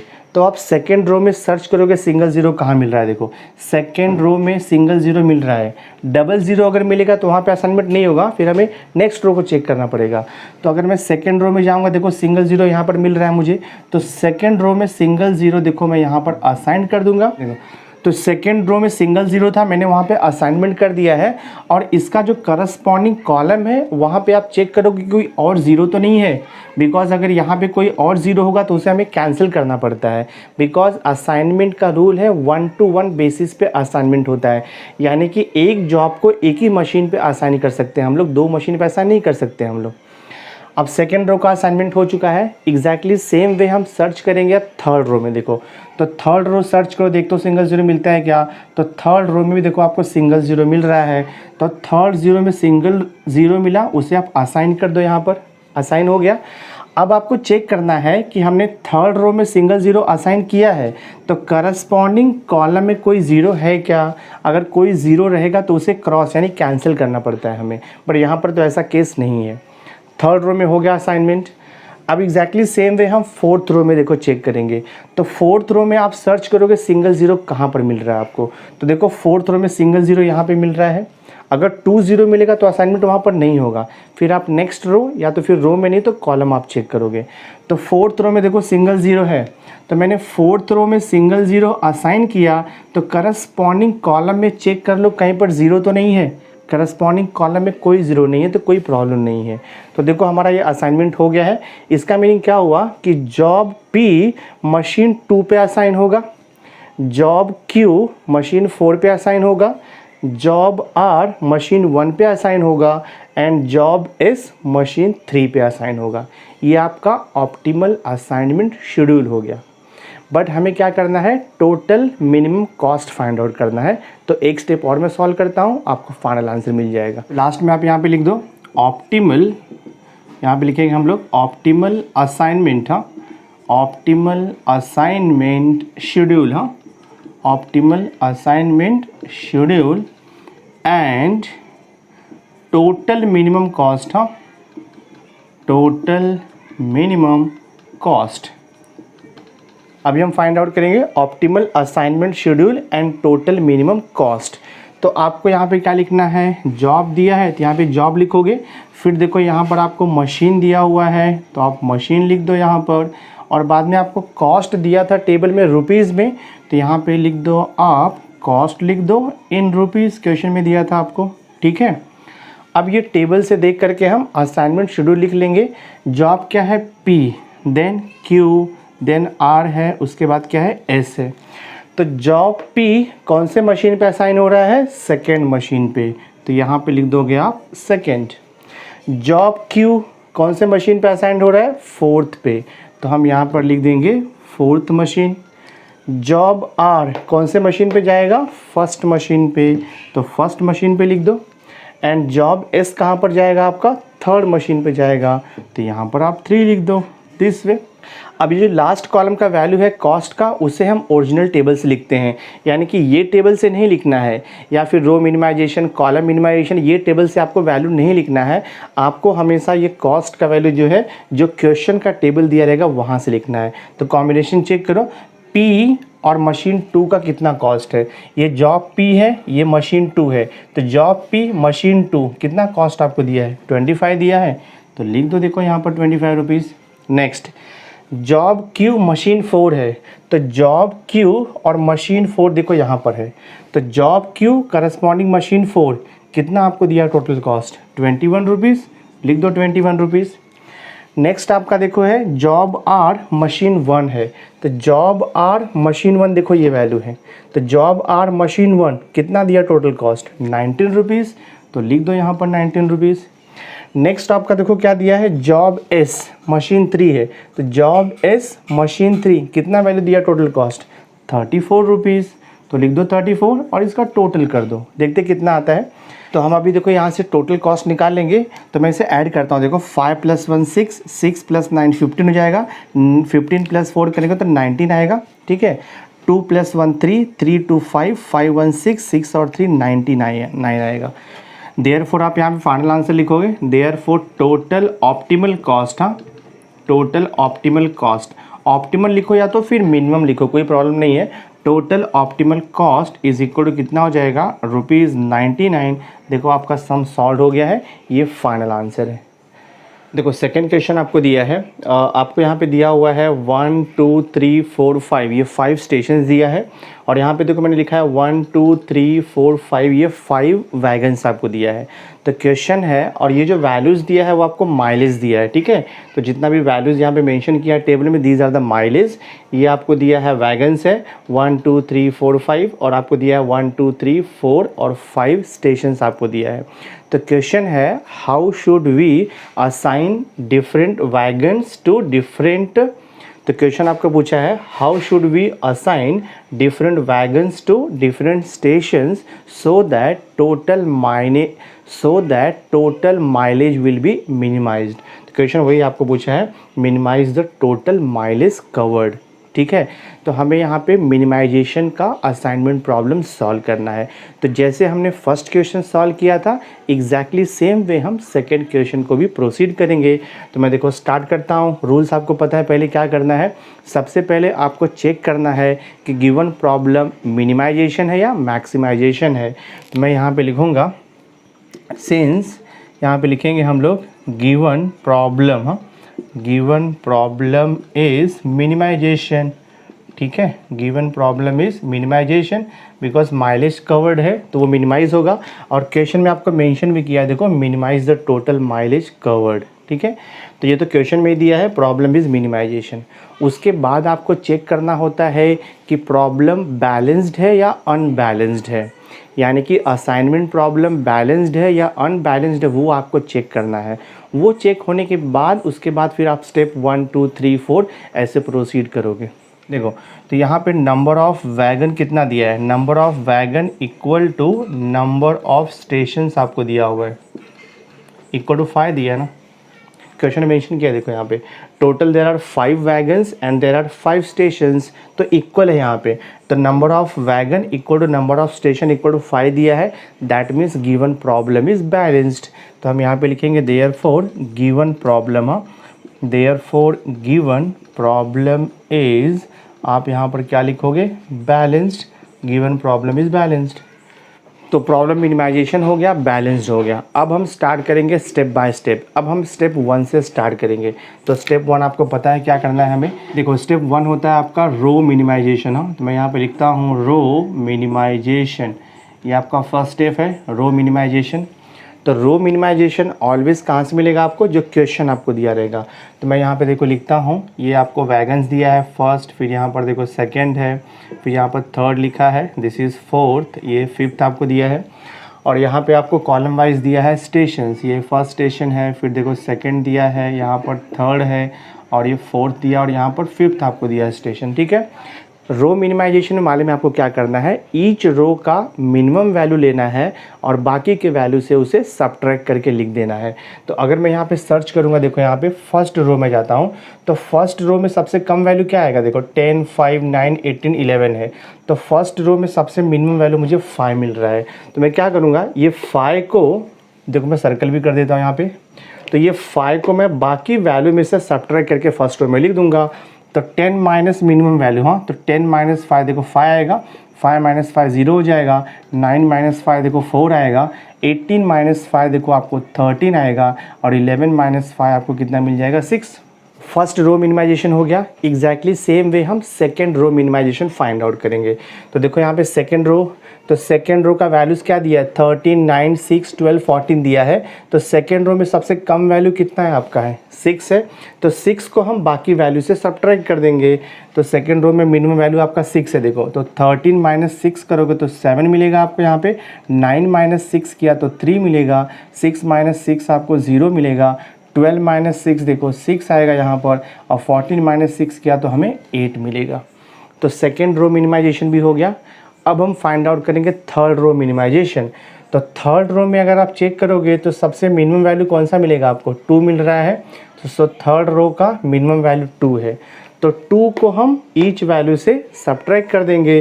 तो 3 माइनस 2 देखो 1 आएगा, 2 माइनस 2 0 आएगा, 4 माइनस 2 तो यहाँ पर 2 आएगा, 4 माइनस 2 अगेन 2 आएगा, 5 माइनस 2 आपका 3 हो जाएगा। तो ये हो गया आपका थर्ड रो मिनिमाइजेशन। अब मैं फाइंड आउट करूँगा फोर्थ रो। तो फोर्थ रो में देखो मिनिमम वैल्यू क्या दिया है, फोर्थ रो में आपको मिनिमम वैल्यू देखो यहाँ पे 18 है, 9 है, 12 है, 17, 15 है। तो फोर्थ रो का मिनिमम वैल्यू देखो आपको 9 दिया है। तो 9 को हम सब्ट्रैक्ट करेंगे बाकी वैल्यू से, तो 18 माइनस 9 देखो 9 आएगा, 9 माइनस 9 देखो 0 आएगा, 12 माइनस 9 करेंगे तो 3 आएगा, 17 माइनस 9 करेंगे तो 8 आएगा, और 15 माइनस 9 करेंगे तो 6 आएगा। एग्जैक्टली सेम वे हम फाइंड आउट करेंगे फोर्थ रो मिनिमाइजेशन। तो एग्जैक्टली सेम वे हम fifth row minimization find out करेंगे। तो देखो यहाँ पे फिफ्थ रो का वैल्यू है 11, 6, 14, 19, 10 है। तो इसमें सबसे कम वैल्यू कौन सा है, सबसे मिनिमम वैल्यू देखो आपका 6 है। तो मैं क्या करूँगा, 6 को ईच वैल्यू से सब्ट्रैक्ट करके लिख दूंगा मैं फिफ्थ रो में। तो 11 माइनस 6 करूँगा तो मुझे 5 मिलेगा, 6 माइनस 6 यहाँ पर 0 हो जाएगा, 14 माइनस 6 तो देखो 8 हो जाएगा आपका, 19 माइनस 6 किया तो 13 आएगा, और फिर 10 माइनस 6 किया तो आपको 4 मिल जाएगा। ये आपका देखो रो मिनिमाइजेशन का टेबल कंप्लीट हो गया है। अब हम सेम वे फाइंड आउट करेंगे नेक्स्ट स्टेप, उसे हम बोलते हैं कॉलम मिनिमाइजेशन। तो मैं देखो यहाँ पे लिखता हूँ ना, स्टेप 2 लिखूँगा मैं, ठीक है। स्टेप 2 आपका है कॉलम मिनिमाइजेशन। तो स्टेप बाय स्टेप आप सॉल्व करोगे, सॉल्यूशन आपको मिलते जाएगा। ये हो गया देखो आपका स्टेप 2 कॉलम मिनिमाइजेशन।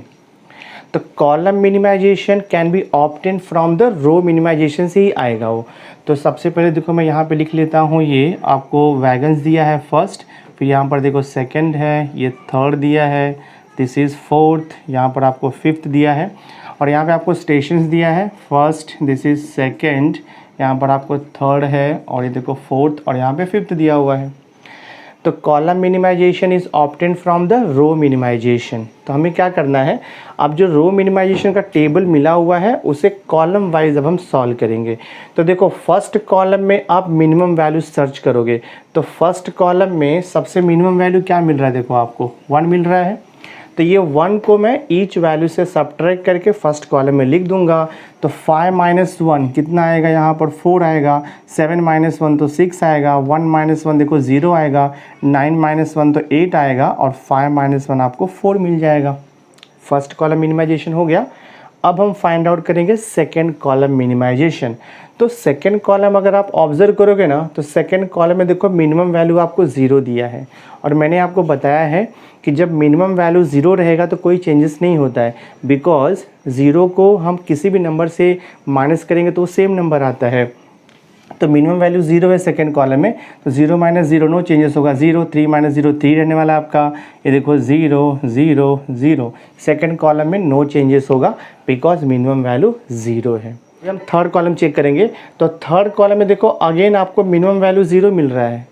तो 0 को हम बाकी वैल्यू से सब्ट्रैक्ट करेंगे तो सेम वैल्यू आएगा, यानी कि ये third column as it is आपको कॉपी करना है कॉलम मिनिमाइजेशन में। तो देखो 4 आएगा, फिर 0 है, देन दिस इज़ 2, और ये 3, और यहाँ पर देखो 8 हो गया है। नेक्स्ट हम फाइंड आउट करेंगे फोर्थ कॉलम। तो फोर्थ कॉलम में आप सर्च करो कि मिनिमम वैल्यू कौन सा है। तो अगर आप फोर्थ कॉलम में सर्च करोगे तो आपको देखो मिनिमम वैल्यू 2 मिल रहा है। तो 2 को हम क्या करेंगे, ईच वैल्यू से सब्ट्रैक्ट करके, और हम यहाँ पे लिख देंगे फोर्थ कॉलम में। तो 13 माइनस 2 किया देखो 11 आएगा, 6 माइनस 2 किया तो 4 आएगा, 2 माइनस 2 किया तो 0 आएगा, 8 माइनस 2 किया तो 6 आएगा, 13 माइनस 2 किया तो देखो आपको 11 आ जाएगा। अब आपका बचा है लास्ट कॉलम, फिफ्थ कॉलम। तो फिफ्थ कॉलम देखो रो मिनिमाइजेशन में आप मिनिमम वैल्यू सर्च करो, तो मिनिमम वैल्यू फिफ्थ कॉलम में हमें मिल रहा है 3। तो मैं ये 3 को बाकी वैल्यू से सब्ट्रैक्ट करके फिफ्थ कॉलम में लिख दूंगा यहाँ पर। तो 6 माइनस 3 तो 3 आएगा, 8 माइनस 3 देखो 5 आएगा, 3 माइनस 3 0 आएगा, 6 माइनस 3 देखो 3 आएगा, 4 माइनस 3 किया तो 1 आएगा। तो हमारा स्टेप 2 भी कंप्लीट हो गया कॉलम मिनिमाइजेशन का। अब हम प्रोसीड करेंगे स्टेप 3 में। तो स्टेप 3 होता है टेस्टिंग फॉर ऑप्टिमल सॉल्यूशन। तो मैं यहाँ पे देखो स्टेप 3 लिखता हूँ। स्टेप 3 में आप लिख दोगे यहाँ पे टेस्ट फॉर ऑप्टिमैलिटी, लिख दो टेस्ट फॉर ऑप्टिमैलिटी, ठीक है। टेस्ट फॉर ऑप्टिमैलिटी यहाँ पे लिखेंगे स्टेप 3 में, और इसे सॉल्व करेंगे हम कॉलम मिनिमाइजेशन के टेबल में ऑलवेज। तो क्या देखो ये जो स्टेप 3 है वो बहुत इंपॉर्टेंट है। स्टेप 3 में क्या करना है आपको, जो कॉलम मिनिमाइजेशन का टेबल है उसमें हमें नंबर ऑफ़ लाइंस ड्रॉ करना है। अब लाइंस हम वर्टिकल भी ड्रॉ कर सकते हैं, हॉरिजॉन्टल भी ड्रॉ कर सकते हैं, बट लाइन ड्रॉ करने का एक रूल है, हम minimum number of line draw करके ये ऑल ज़ीरोज़ को हम कवर करेंगे पूरा टेबल का। यानी कि कम से कम लाइन में आपको ये पूरा टेबल कवर करना है। आप अगर नंबर ऑफ़ लाइंस ज़्यादा ड्रॉ कर दोगे तो फिर वो रॉन्ग हो जाएगा आपका सम। तो देखो, minimum number of line draw करके आपको मैक्सिमम ज़ीरो को कवर करना है, ये रूल होता है स्टेप 3 का, टेस्टिंग फॉर ऑप्टिमैलिटी का। तो हम ट्राई करेंगे कि मैक्सिमम ज़ीरो कहाँ पर कवर होगा। यानी कि अगर मैंने एक लाइन ड्रॉ किया, चाहे वो लाइन वर्टिकल हो या हॉरिजॉन्टल हो, लेकिन मैक्सिमम ज़ीरो एक साथ कैंसिल होना चाहिए। मैं चेक करता हूँ, देखो पहले मैं रो वाइज देखो चेक करता हूँ। अगर मैंने ये फर्स्ट रो ड्रॉ किया तो एक ही ज़ीरो कवर होगा। अगर मैंने सेकेंड लाइन यहाँ पे रो में ड्रॉ किया तो भी एक ज़ीरो कवर हो रहा है। और अगर मैंने देखो थर्ड रो ड्रॉ किया तो कितना ज़ीरो कवर होगा आपका, 1 2 3 4। यानी कि अगर मैं ये रो ड्रॉ करूँगा तो मुझे मैक्सिमम ज़ीरो कवर हो रहा है। देखो अगर मैंने थर्ड रो को ड्रॉ कर दिया तो 1 2 3 4 zero at a time cancel हो जाएगा। नेक्स्ट मैं चेक करता हूँ कि देखो 4 ज़ीरो से ज़्यादा भी कहीं कवर हो रहा है क्या। अगर मैं फोर्थ लाइन देखो ड्रॉ करूँगा तो एक ही ज़ीरो कवर हो रहा है, तो नहीं लेंगे हम। अगर मैं फिफ्थ लाइन ऐसे ड्रॉ करूँगा तो वहाँ पे भी सिंगल ज़ीरो कवर हो रहा है। ये तो रो वाइज हो गया। हम कॉलम वाइज भी एक बार चेक कर लेंगे। अगर मैंने फर्स्ट कॉलम ऐसे लाइन ड्रॉ किया, देखो एक ज़ीरो कवर हो रहा है। अगर मैंने यहाँ पर ये सेकंड कॉलम ड्रॉ किया तो 1 2 3, देखो 4, यहाँ पर भी 4 लाइन कवर हो रहा है आपका। ठीक है, सेकंड कॉलम अगर आप लाइन ड्रॉ करोगे यहाँ पे वर्टिकल तो 1 2 3 4, 4 zero at a time cover हो रहा है। और देखो थर्ड कॉलम अगर मैं चेक करूँगा तो थर्ड कॉलम अगर मैंने लाइन ड्रॉ किया एक ही ज़ीरो कवर हो रहा है। और फोर्थ कॉलम में भी मुझे देखो सिंगल ज़ीरो कवर हो रहा है। तो मैक्सिमम ज़ीरो कहाँ पर कवर हो रहा है, तो मैक्सिमम ज़ीरो कवर होगा अगर मैं ये थर्ड रो को ड्रॉ करूँगा तो 4 zero at a time cover होगा।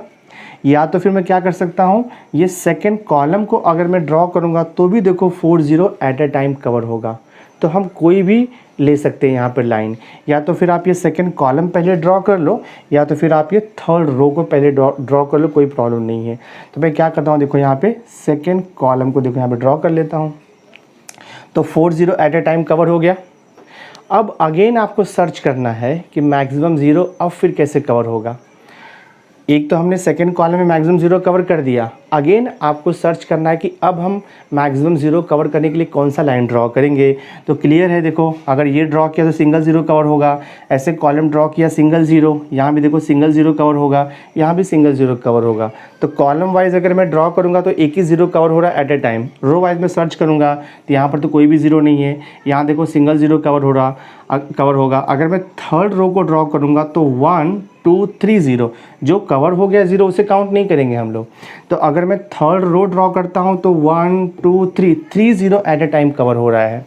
और अगर मैं फोर्थ रो देखो ड्रॉ करूँगा एक भी ज़ीरो कवर नहीं होगा, फिफ्थ रो में भी एक भी ज़ीरो कवर नहीं होगा। दैट मीन्स हमें क्या करना होगा, मैक्सिमम ज़ीरो कवर करने के लिए हमें ये थर्ड रो को ड्रॉ करना पड़ेगा, हॉरिजॉन्टल लाइन। तो मैं देखो यहाँ पे ड्रॉ कर देता हूँ हॉरिजॉन्टल लाइन। हमारा एम क्या होता है कि मिनिमम लाइन में मैक्सिमम ज़ीरो कवर करना है। अब देखते हैं कि कोई और ज़ीरो टेबल में बचा हुआ है क्या। देखो यहाँ पे एक ज़ीरो बचा हुआ है, बाकी तो पूरा ज़ीरो कवर हो चुका है, बट 1 ज़ीरो यहाँ पर बचा हुआ है। तो अब ये 1 ज़ीरो को कवर करने के लिए या तो फिर आप वर्टिकल लाइन ड्रॉ कर दो या तो हॉरिजॉन्टल लाइन ड्रॉ कर दो, कोई प्रॉब्लम नहीं है, आपको आंसर राइट आने वाला है। अगर आप ये 1 ज़ीरो को कवर करने के लिए ऐसे थर्ड कॉलम को ड्रॉ करोगे तो भी आपका ज़ीरो कैंसिल हो जाएगा, या फिर आप ऐसे सेकंड रो को ड्रॉ करोगे तो भी आपका ज़ीरो कैंसिल हो जाएगा। तो कोई भी लाइन यहाँ पर ड्रॉ कर दो। तो ये स्टेप बहुत इंपॉर्टेंट है। तो मैं देखो वर्टिकल लाइन ड्रॉ कर देता हूँ। आप हॉरिजॉन्टल लाइन भी कवर कर सकते हो, कुछ इशू नहीं है, आपको फाइनल आंसर सेम आने वाला है।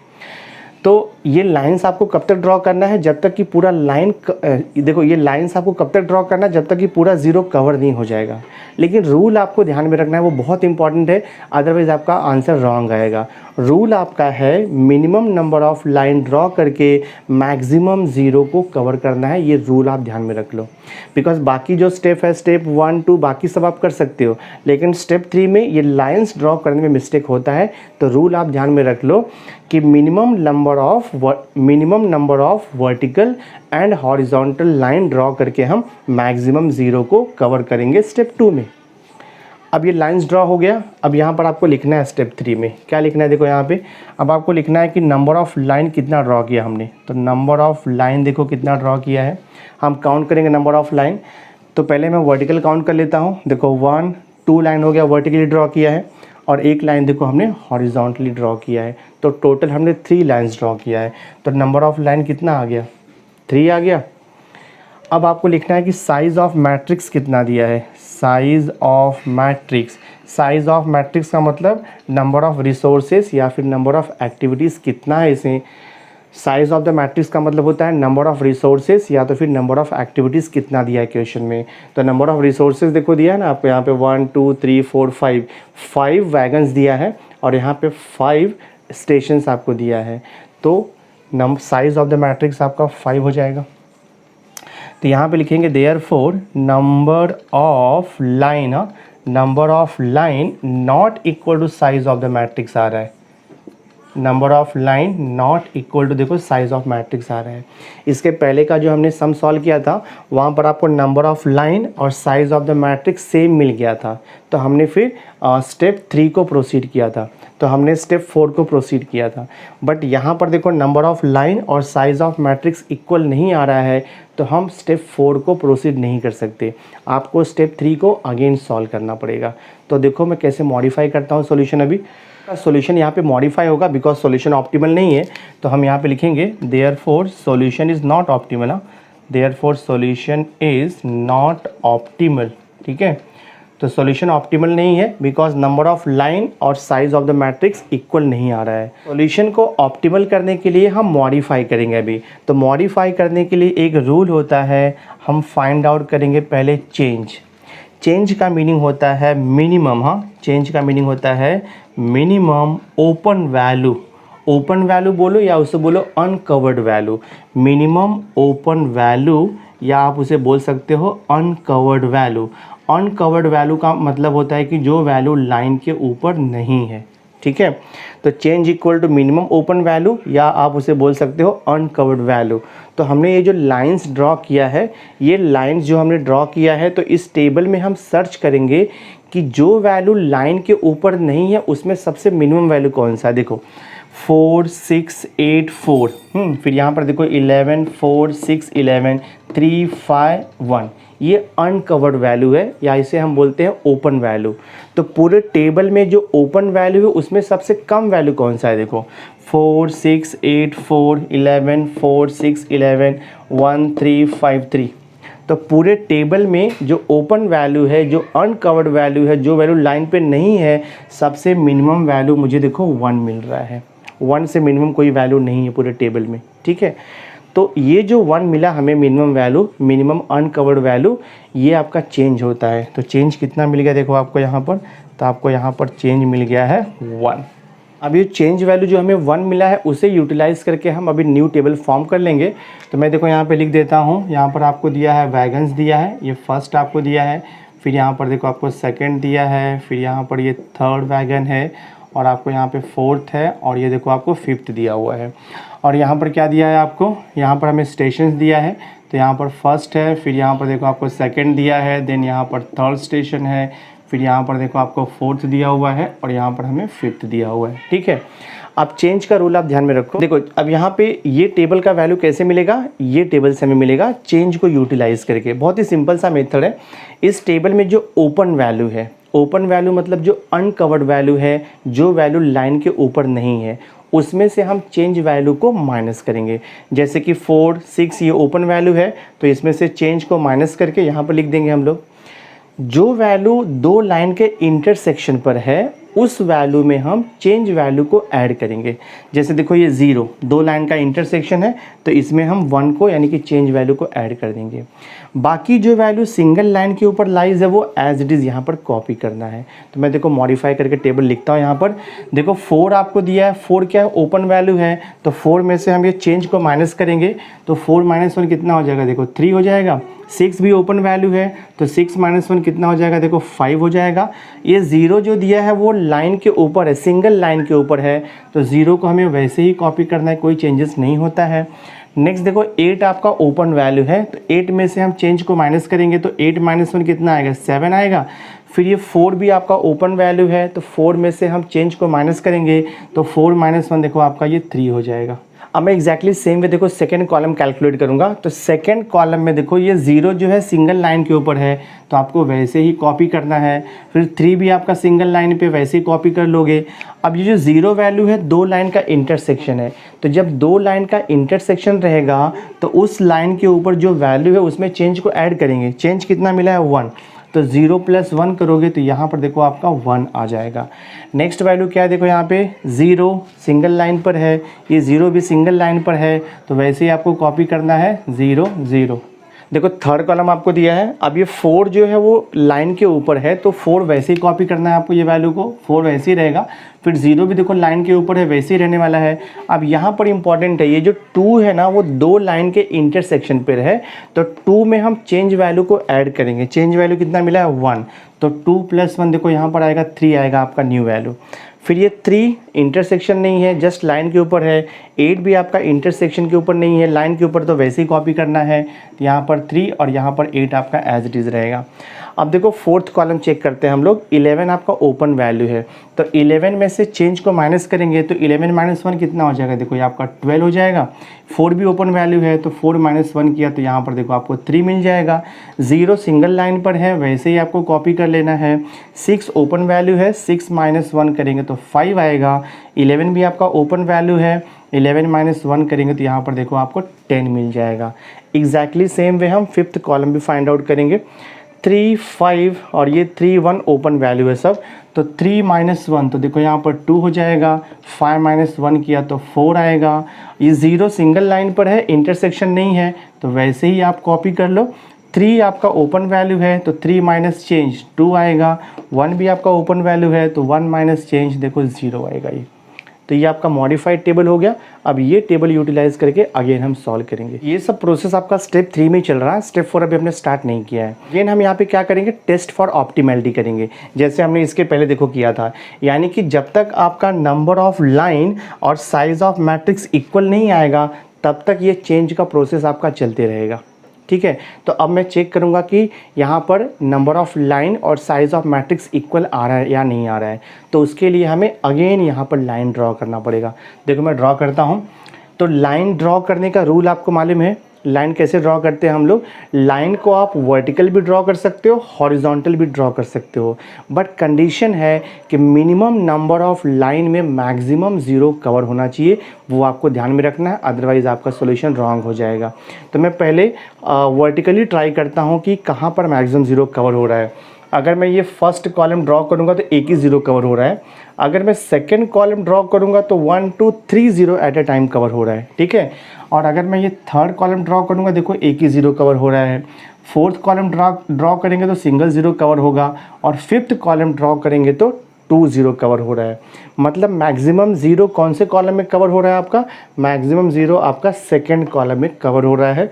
1 2 3 ये आप ध्यान में रखो, कॉलम वाइज यहाँ पर मैक्सिमम 0 कवर हो रहा है। अब मैं रो वाइज भी सर्च कर लेता हूँ मैक्सिमम 0। अगर मैं ये फर्स्ट रो ड्रॉ करूँगा तो एक ही 0 कवर होगा। अगर मैं सेकेंड रो को ड्रॉ करूँगा तो भी सिंगल 0 कवर होगा। और अगर देखो मैं थर्ड रो को ड्रॉ करूँगा तो अगर मैं थर्ड रो ड्रॉ करूँगा तो 1 2 3 0 कवर होगा, तो यहाँ भी 3 0 कवर हो रहा है। अगर मैं फोर्थ रो को ड्रॉ करूँगा तो 1 0 कवर हो रहा है, और अगर मैंने फिफ्थ रो को ड्रॉ किया तो 2 0 कवर हो रहा है। तो maximum 0 at a time 3 cover हो रहा है।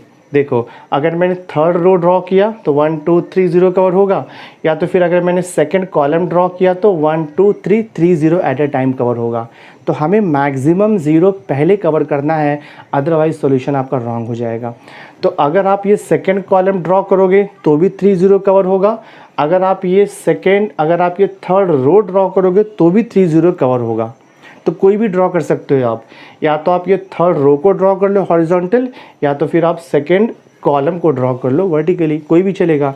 तो मैं देखो कॉलम को ड्रॉ कर लेता हूँ, ये मैंने ड्रॉ कर लिया। अगेन अभी हम चेक करेंगे कि मैक्सिमम 0 कहाँ पर कवर होगा। तो अगर देखो आप कॉलम वाइज चेक करोगे तो ये फर्स्ट कॉलम एक ही 0 कवर हो रहा है, थर्ड कॉलम में देखो आपका सिंगल 0 कवर हो रहा है, फोर्थ कॉलम में 1 0 कवर हो रहा है, और फिफ्थ कॉलम में 2 0 कवर हो रहा है। यानी कि कॉलम वाइज अगर हम जाएंगे तो मैक्सिमम 2 0 कवर हो रहा है। रो वाइज हम चेक कर लेते हैं। देखो फर्स्ट रो में एक भी ज़ीरो कवर नहीं होगा, सेकेंड रो में सिंगल ज़ीरो होगा, थर्ड रो में 1 2 3 ज़ीरो कवर हो रहा है, और फोर्थ रो में एक भी ज़ीरो कवर नहीं होगा, फिफ्थ रो में देखो सिंगल ज़ीरो कवर हो रहा है। तो अगर हम रो वाइज जाएंगे तो हमें मैक्सिमम ज़ीरो कवर होगा 3, ये देखो आपको थर्ड रो में 1 2 3।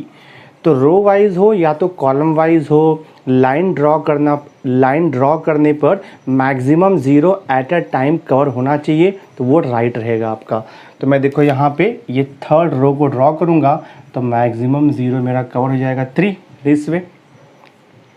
आपको ये लाइन कब तक ड्रॉ करना है, जब तक कि पूरा ज़ीरो कवर नहीं हो जाता है मैट्रिक्स का। अब अगेन मैं सर्च करूँगा, देखो रो वाइज फर्स्ट रो में कोई ज़ीरो नहीं है, सेकेंड रो में एक ज़ीरो है, थर्ड रो तो हो गया कवर, फोर्थ रो में एक भी ज़ीरो नहीं है, फिफ्थ रो में देखो आपका सिंगल ज़ीरो है। यानी कि अगर मैं रो वाइज जाऊँगा तो मुझे सिंगल ज़ीरो मिल रहा है। तो मैं चेक करता हूँ कॉलम वाइज, फर्स्ट कॉलम में एक भी ज़ीरो नहीं है, सेकंड कॉलम में भी ज़ीरो कवर करने को नहीं है, फिर थर्ड कॉलम में सिंगल ज़ीरो है, और फोर्थ कॉलम में भी एक भी ज़ीरो नहीं है, फिफ्थ कॉलम में सिंगल ज़ीरो है।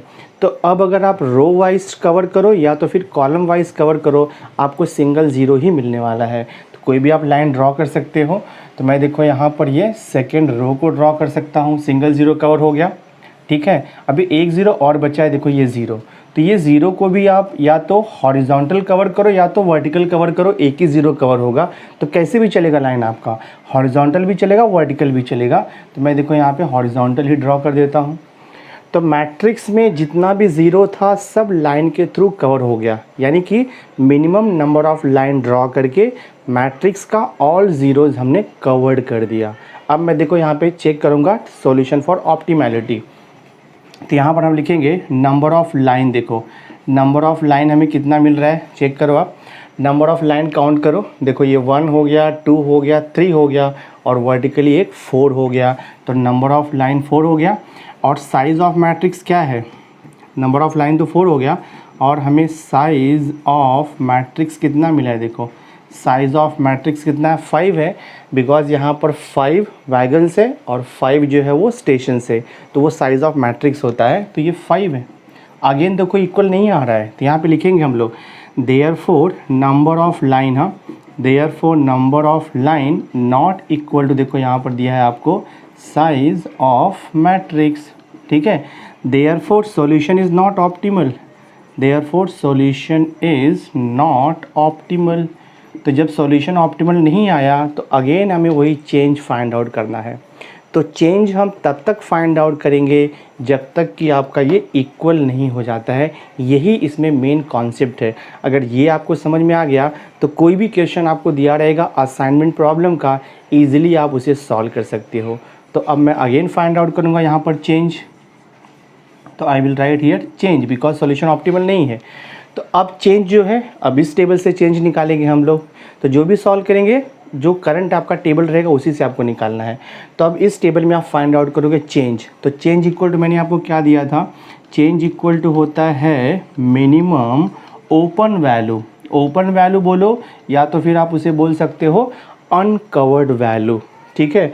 तो देखते हैं चेंज कितना आएगा। तो ओपन वैल्यू मतलब जो वैल्यू लाइन पर नहीं है। देखो कौन कौन सा वैल्यू लाइन पर नहीं है आपका, 3 हो गया, 4 है, 12 है, 7 3 5 2, ये सब ओपन वैल्यू जो कि लाइन पर नहीं है। तो ये ओपन वैल्यू में से सबसे मिनिमम वैल्यू मुझे 2 मिल रहा है। देखो यहाँ पर भी 2 है, यहाँ पर भी 2 है, तो मुझे मिनिमम वैल्यू 2 मिल रहा है among all the open values, और we can say uncovered values. तो चेंज आपका 2 हो जाएगा, ठीक है। ये देखो आपका चेंज 2 हो गया। ये जो भी प्रोसेस आपका चल रहा है वो स्टेप 3 में ही हम कर रहे हैं, टेस्टिंग फॉर ऑप्टिमैलिटी। जब तक ये इक्वल नहीं आएगा सॉल्यूशन ऑप्टिमल नहीं होगा।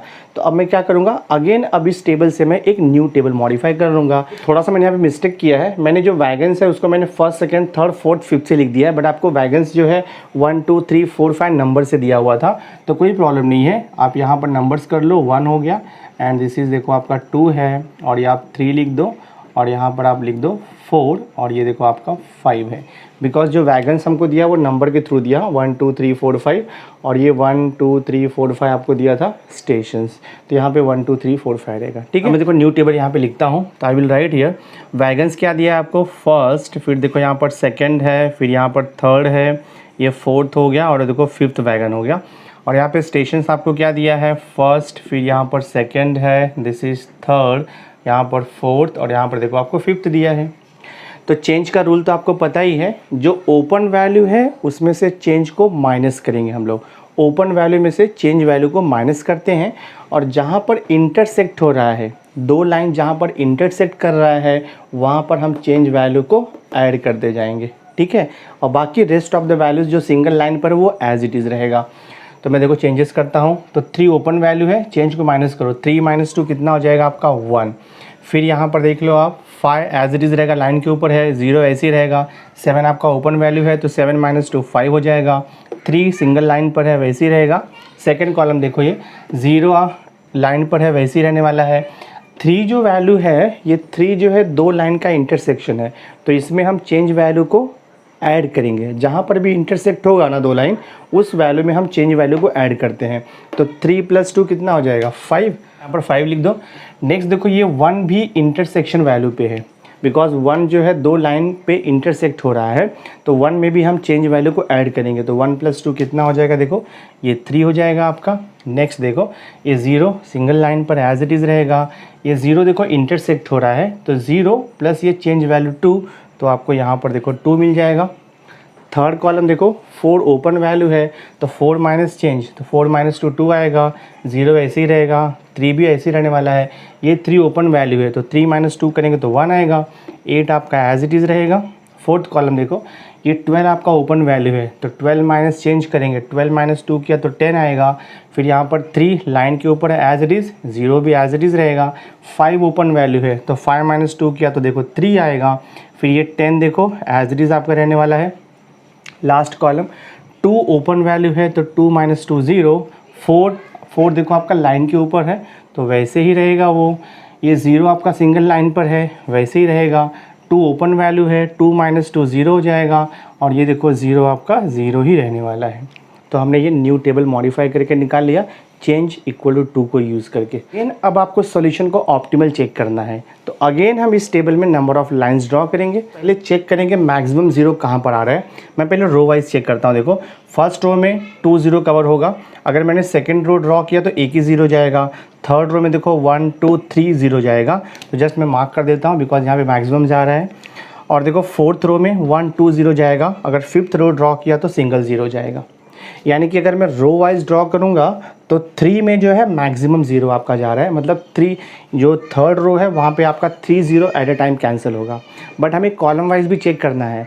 अगर column wise 4 0 at a time cancel होगा तो हम सबसे पहले कॉलम वाइज लाइन ड्रॉ करेंगे। देखो फर्स्ट कॉलम ड्रॉ किया तो एक ही 0 कैंसिल होगा, सेकंड कॉलम में देखो 2 0 कैंसिल होगा, थर्ड कॉलम में सिंगल 0 कैंसिल होगा, फोर्थ कॉलम में भी सिंगल 0। और अगर फिफ्थ कॉलम अगर मैंने ड्रॉ किया तो देखो 1 2 3 4 0 एट अ टाइम कवर हो रहा है। तो अगर हम फिफ्थ कॉलम ड्रॉ करेंगे तो 1 2 3 4 0 एक साथ कैंसिल हो जाएगा। अगर मैं थर्ड रो को ड्रॉ करूँगा तो 1 2 3 3 0 एट अ टाइम कैंसिल होगा। तो हमारा एम क्या रहता है, minimum number of line maximum 0 cover होना चाहिए। तो 4 0 को हम सबसे पहले कवर करेंगे। अगर हमने ये 3 0 को कवर कर दिया ना तो रॉन्ग हो जाएगा आपका सम। तो 4 0 आपका देखो फिफ्थ कॉलम में कवर हो रहा है ना, तो पहले मैं ये फिफ्थ कॉलम को ड्रॉ करूँगा, ये इंपॉर्टेंट है। अब देखो फिफ्थ कॉलम ड्रॉ कर दिया हमने सिंगल लाइन। अगेन अब वही रूल है, सर्च करो आप रो और कॉलम में, सर्च करो कि मैक्सिमम 0 कहाँ पर कवर होगा। ये तो सिंगल 0 कवर हो रहा है, यहाँ पर सिंगल 0 है, यहाँ पर 2 0 कवर हो रहा है, यहाँ पर सिंगल 0 है, और यहाँ पर तो कोई भी 0 नहीं है। तो अगर आप रो वाइज चेक करोगे ना, देखो अगर आप रो वाइज चेक करोगे तो यहाँ पे सिंगल 0 है, यहाँ भी सिंगल 0 है, तो थर्ड में आपका मैक्सिमम 0 कवर हो रहा है। हाँ, थर्ड में देखो 2 0 कवर होगा, इसको काउंट नहीं करेंगे हम लोग, जो बचा है 0 वो काउंट करेंगे। थर्ड रो अगर आपने ड्रॉ किया तो 1 2 0 कवर होगा एक साथ। फोर्थ रो में एक ही 0 जाएगा, और फिफ्थ रो में तो 0 है ही नहीं यहाँ पर। मैं कॉलम वाइज भी सर्च कर लेता हूँ। देखो फर्स्ट कॉलम सिंगल 0 है, सेकेंड कॉलम देखो 2 0 आपका जा रहा है, मैं इसे भी मार्क कर देता हूँ। और थर्ड कॉलम में सिंगल 0 जा रहा है, और देखो फोर्थ कॉलम में भी सिंगल 0 जा रहा है। तो मैक्सिमम 0 कहाँ पर कवर हो रहा है आपका, 2 0 at a time second column में कवर होगा, या तो फिर 2 0 at a time third row में कवर होगा। तो कोई भी आप ड्रॉ कर सकते हो। तो मैं यहाँ पे चलो ड्रॉ कर देता हूँ, ये सेकेंड कॉलम ड्रॉ कर देता हूँ, ठीक है। 2 0 एट अ टाइम कवर हो गया। अगेन अभी आप सर्च करो कि 2 0 एट अ टाइम कहाँ पर कवर होगा, तो 2 0 एट अ टाइम देखो अभी थर्ड रो में कवर होगा, 1 0 और ये 2 0, तो आपको ये थर्ड रो को भी ड्रॉ करना पड़ेगा दिस वे। अब आप सर्च करो और कोई ज़ीरो बचा है क्या, देखो यहाँ पर 1 0 देखो बचा हुआ है, यहाँ पर ये सिंगल ज़ीरो बचा है। तो ये सिंगल ज़ीरो को कवर करने के लिए आप ऐसे हॉरिजॉन्टल लाइन भी ड्रॉ कर सकते हो, या तो आप वर्टिकल लाइन भी ड्रॉ कर सकते हो। कैसे भी करो आपको सॉल्यूशन मिलेगा। तो मैं यहाँ पर देखो वर्टिकल लाइन ड्रॉ कर देता हूँ, ठीक है। अगेन हम यहाँ पे देखो लिखेंगे देयरफॉर नंबर ऑफ लाइन कितना मिल रहा है, काउंट करो नंबर ऑफ लाइन कितना ड्रॉ किया है। देखिए यहाँ पे 1 2 3 और ये 4 लाइन, तो अगेन यहाँ पर नंबर ऑफ लाइन 4 आ रहा है और साइज़ ऑफ मैट्रिक्स कितना है, size of matrix equal to 5 है। So therefore 4 not equal to 5 आ रहा है। Solution is not optimal, solution is not optimal. तो देखो अभी भी आपका सॉल्यूशन ऑप्टिमल नहीं आया, यानी कि हमें एक बार और चेंज फाइंड आउट करना पड़ेगा। अब तक हमने कितनी बार चेंज फाइंड आउट किया है, 2 बार चेंज फाइंड आउट किया है। एक बार 1 मिला था और एक बार 2 मिला था, तो एक बार और हमें चेंज निकालना पड़ेगा।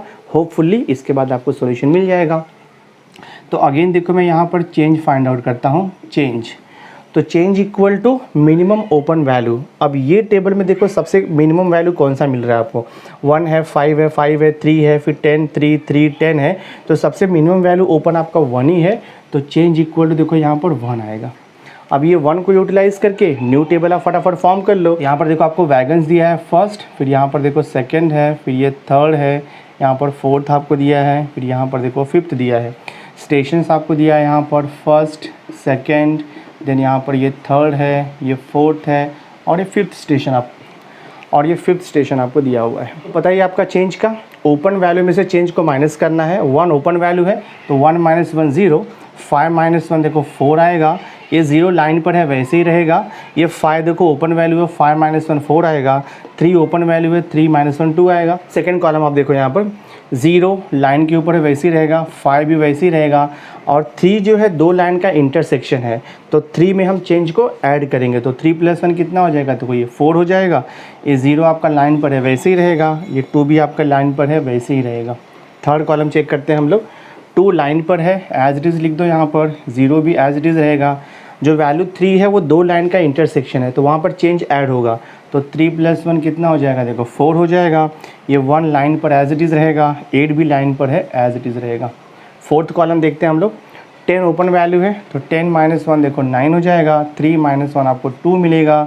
ये 0 देखो ऐसे ही रहने वाला है आपका, 3 - 1 तो ये 2 हो जाएगा, फिर 10 - 1 देखो आपका 9 हो जाएगा। फिफ्थ कॉलम देख लेते हैं हम लोग, 0 एज इट इज़ रहेगा, 4 भी एज इट इज़ रहेगा। ये 0 इंटरसेक्शन पे है तो वहाँ पे 1 ऐड कर देंगे हम लोग, तो देखो आपका 1 हो जाएगा। ये 0 0 ऐसे ही रहने वाला है दिस वे। अगेन मेथड वही है, draw the minimum number of line to cover maximum 0। तो देखते हैं मैक्सिमम 0 कहाँ पर कवर होता है। अगर मैं ये फर्स्ट लाइन अगर मैं फर्स्ट रो को लाइन ड्रॉ करूँगा तो मुझे 3 0 कवर होगा, 1 2 3 0, ठीक है, ये मैंने मार्क कर दिया। सेकेंड रो में सिंगल 0 कवर होगा, नहीं ले रहा हूँ मैं। थर्ड रो में देखो 2 0 कवर होगा, वो भी नहीं लेता हूँ मैं। फोर्थ रो में 2 0 कवर होगा, नहीं लिया हमने। फिफ्थ रो में सिंगल 0 कवर होगा। यानी कि अगर मैं रो वाइज ड्रॉ करूँगा तो मैक्सिमम 0 मुझे फर्स्ट रो में मिलेगा, 3 0। कॉलम वाइज भी चेक कर लेते हैं। फर्स्ट कॉलम में देखो 2 0 कवर होगा, सेकेंड कॉलम में भी 2 0 कवर होगा, थर्ड कॉलम में सिंगल 0 कवर होगा, फोर्थ कॉलम में सिंगल 0, और देखो फिफ्थ कॉलम में आपका 3 0 कवर हो रहा है। तो अगर मैंने फिफ्थ कॉलम ड्रॉ किया तो 3 0 एट अ टाइम जाएगा, और अगर मैंने फर्स्ट रो ड्रॉ किया तो भी 3 0 जाएगा। तो आप कोई भी ड्रॉ कर सकते हो, कुछ प्रॉब्लम नहीं है। आप फर्स्ट रो भी पहले ड्रॉ कर सकते हो, या तो पहले आप फिफ्थ कॉलम को ड्रॉ कर लो, आंसर आपको राइट मिलने वाला है। तो मैं चलो यहाँ पे फर्स्ट रो को ड्रॉ कर लेता हूँ this way.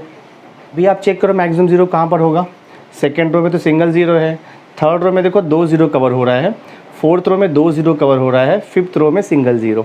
Column wise check करोगे तो फिफ्थ कॉलम में 2 0, यहाँ पर सिंगल 0 सिंगल 0 सिंगल 0 सिंगल 0, यानी कि एट ए टाइम हम 2 0 कवर कर सकते हैं। या तो आप रो वाइज कवर करो या तो कॉलम वाइज कवर करो, तो मैं देखो रो वाइज कवर करता हूँ। सो थर्ड रो में 2 0 है, तो 2 0 एट ए टाइम देखो आपका कवर हो गया। अगेन देखो फोर्थ रो में 2 0 है, तो 2 0 एट ए टाइम कवर कर दो आप। 2 2 0 कवर हो गया।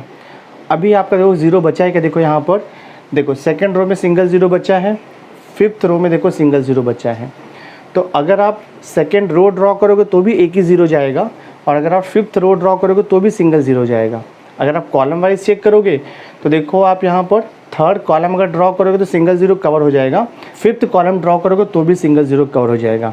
तो या तो आप कॉलम वाइज ड्रॉ करो या तो रो वाइज ड्रॉ करो, आंसर आपको राइट आएगा, क्योंकि रो और कॉलम दोनों वे से एट ए टाइम सिंगल 0 ही कवर हो रहा है। तो मैं कैसे भी देखो यहाँ पे रो वाइज कवर कर दे रहा हूँ, ये भी देखो रो वाइज आपका सिंगल 0 कवर हो गया। अब हम यहाँ पर लिखेंगे number of line. Number of line कितना काउंट करो, 1 2 3 4 5 हो गया। And what is the size of matrix, size of matrix कितना हो जाएगा यहाँ पे, साइज ऑफ मैट्रिक्स 5 आपको दिया है। देखो सॉल्यूशन ऑप्टिमल आ गया, दोनों इक्वल आ गया। तो मैं यहाँ पे लिखूँगा therefore number of line, number of line equal to size of matrix, और ये इक्वल टू क्या आ गया, 5 आ गया। Therefore solution is optimal, solution is optimal. ठीक है, दिस में ये क्वेश्चन थोड़ा सा लेंदी था बिकॉज हमको यहाँ पर 3 बार चेंज फाइंड आउट करना पड़ा। मोस्टली जब बोर्ड एग्ज़ाम में ये टाइप का क्वेश्चन आएगा तो वो 4 मार्क्स के लिए आता है। जब आपको 3 टाइम्स चेंज फाइंड आउट करना है या फिर 2 टाइम्स आपको चेंज फाइंड आउट करना रहता है तो एटलीस्ट 4 मार्क के लिए क्वेश्चन आता है। बट अगर आप प्रैक्टिस करोगे तो ये फटाफट सॉल्व हो जाएगा। मैं आपको एक्सप्लेन कर रहा हूँ काफ़ी डिटेल में जा करके, इसके लिए टाइम लग रहा है। बट एक बार आपको प्रैक्टिस हो गया और आप इंडिविजुअली बैठ करके सॉल्व करोगे तो सम्स का सॉल्यूशन बहुत जल्दी आ जाएगा। ठीक है, तो सॉल्यूशन ऑप्टिमल हो गया। अब मैं स्टेप 4 को सॉल्व कर सकता हूं जो कि फाइनल स्टेप है। यहाँ पर आपका स्टेप 3 कंप्लीट हुआ, ऑप्टिमल सॉल्यूशन आ गया। अब हम स्टेप 4 लिखते हैं जो कि लास्ट स्टेप है। तो I will write here now step 4 लिखेंगे हम। ठीक है, स्टेप 4 में होता है डूइंग असाइनमेंट, डूइंग असाइनमेंट लिखते हैं हम। ठीक है, स्टेप 4 में आपको लिखना है डूइंग असाइनमेंट। तो डूइंग असाइनमेंट के लिए क्या करना है, ये जो लास्ट का जो टेबल है वही सेम टेबल आपको कॉपी कर लेना है, यानी कि मॉडिफाई करके जो लास्ट टेबल मिलेगा आपका ऑप्टिमल सॉल्यूशन वाला टेबल, वो सेम टेबल का वैल्यू आपको कॉपी करना है स्टेप 4 में। तो यहाँ पर देखो आपको वैगन दिया है 1, फिर देखो यहाँ पर 2 है, फिर 3 दिया है, देन 4 है और यहाँ पर 5 दिया है, और यहाँ पर आपको दिया है स्टेशन फर्स्ट है, फिर यहाँ पर देखो सेकंड है, यहाँ पर आपको थर्ड दिया है, दिस इज़ फोर्थ, और यहाँ पर आपको फिफ्थ दिया है। ठीक है, ये सेम वैल्यू कॉपी कर लो आप। तो दिस विल बी 0 0 2 9 0 हो गया। फिर यहाँ पर देखो आप 4 5 0 2, ये 4 हो गया देखो। देन दिस इज़ 0 4, ये 4 हो गया, दिस इज़ 0 और ये 1 है। देन दिस इज़ 4 0 1 2 और ये 0 हो गया। देन दिस इज़ 2 2 8 9, ये 0। हमने पूरे वैल्यूज़ लिख दिए यहाँ पर। अब यहाँ पर है डूइंग असाइनमेंट। असाइनमेंट कैसे करना है आपको मालूम है, 1-to-1 बेसिस पे असाइनमेंट होता है, यानी कि एक जॉब को एक ही मशीन मिलेगा, एक वर्कर को एक ही मशीन असाइन हो सकता है, 2 असाइन नहीं हो सकता है। उसे हम बोलते हैं 1-to-1 बेसिस असाइनमेंट। ये असाइनमेंट का रूल है, ध्यान में रख लो आप। देखो अभी असाइनमेंट कैसे करना है, आप रो वाइज पहले आप रो वाइज सर्च करोगे सिंगल 0 कहाँ मिल रहा है। अगर रो में आपको सिंगल 0 नहीं मिला तो आप कॉलम में सर्च करोगे सिंगल 0। अगर देखो मैं फर्स्ट रो लूँगा तो मुझे सिंगल 0 नहीं मिल रहा है, 3 0 मिल रहा है। अब मैं सेकंड रो लूँगा, देखो सिंगल 0 मिल रहा है मुझे, सेकंड रो में सिंगल 0 मिल रहा है। तो जहाँ पर भी आपको सिंगल 0 मिल जाता है वहाँ पर आप असाइनमेंट यानी कि ऐसा बॉक्स कर दो। अब देखो आपने सेकेंड रो में असाइनमेंट किया है ना, तो करस्पॉन्डिंग कॉलम में अगर कोई अदर 0 है तो उसे कैंसिल करना होगा। बट करस्पॉन्डिंग जो थर्ड कॉलम है उसमें कोई 0 नहीं है तो कुछ भी आपको नहीं करना है वहाँ पे। अगेन अब हम सर्च करेंगे कि सिंगल 0 कहाँ पर मिलता है। तो फर्स्ट रो में तो सिंगल 0 नहीं है, सेकेंड रो में तो हो गया असाइनमेंट। थर्ड रो में सर्च करो, देखो थर्ड रो में 1 2 0 है, सिंगल 0 नहीं मिल रहा है। फोर्थ रो में जाएंगे, देखो सिंगल 0 नहीं मिल रहा है। अब मैं फिफ्थ रो में जाऊंगा तो फिफ्थ रो में देखो मुझे सिंगल 0 मिल रहा है यहाँ पर। तो फिफ्थ रो में सिंगल 0 मिला ना, तो फिफ्थ रो में सिंगल 0 मिला है तो करस्पॉन्डिंग कॉलम में अगर कोई 0 होगा तो उसे आप कैंसिल कर दो। दिस वे, ये इंपॉर्टेंट आपको ध्यान में रखना।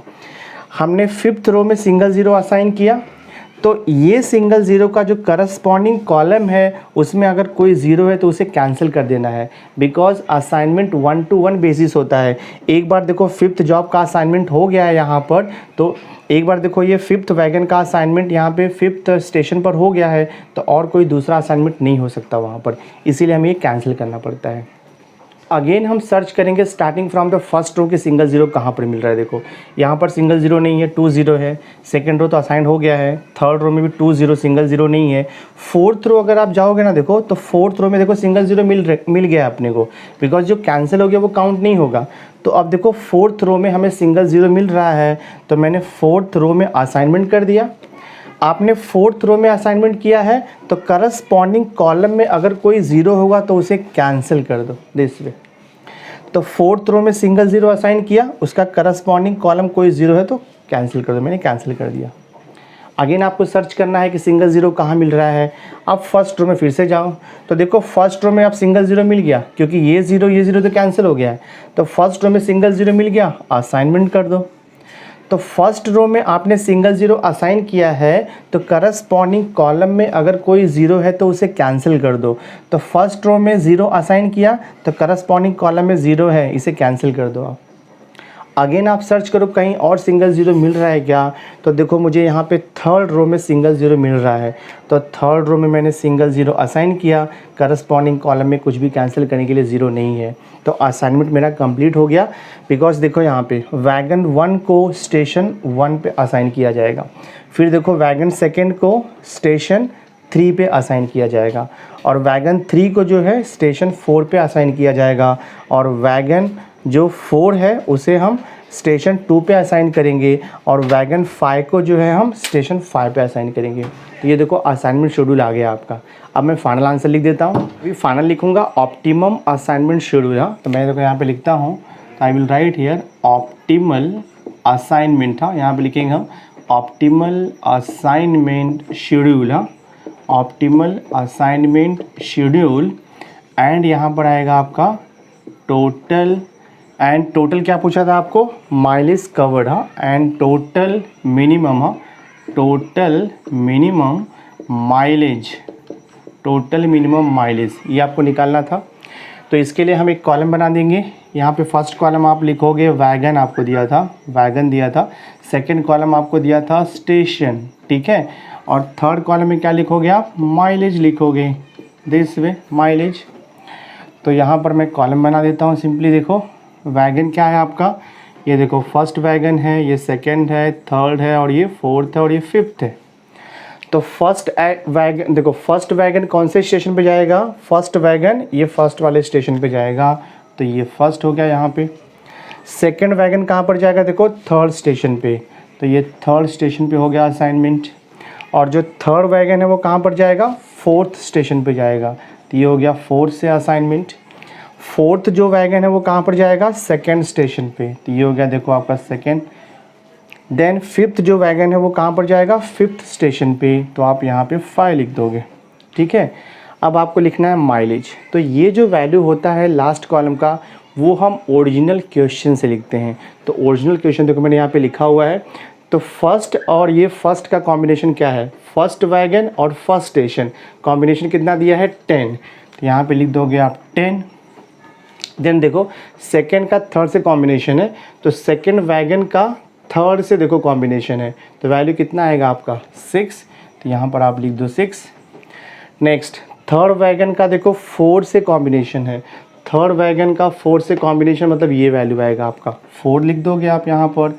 नेक्स्ट फोर्थ वैगन देखो, फोर्थ वैगन का ये सेकेंड से कॉम्बिनेशन है, तो हम यहाँ पर ये 9 लिख देंगे वैल्यू। देन देखो फिफ्थ वैगन का फिफ्थ से कॉम्बिनेशन है, तो फिफ्थ वैगन का फिफ्थ से मतलब वैल्यू कितना आएगा आपका 10 आ जाएगा, तो यहाँ पर आप 10 लिख दो। टोटल करना है सिंपली इसका, तो 10 प्लस कितना आएगा, देखो 10 प्लस 6 कितना आएगा 16, 16 प्लस 4 किया तो 20 आएगा, 20 प्लस 10 किया तो 30 आएगा, और 30 प्लस 9 किया तो आपको मिल जाएगा यहाँ पे 39। तो हम फाइनल आंसर लिखेंगे देयरफॉर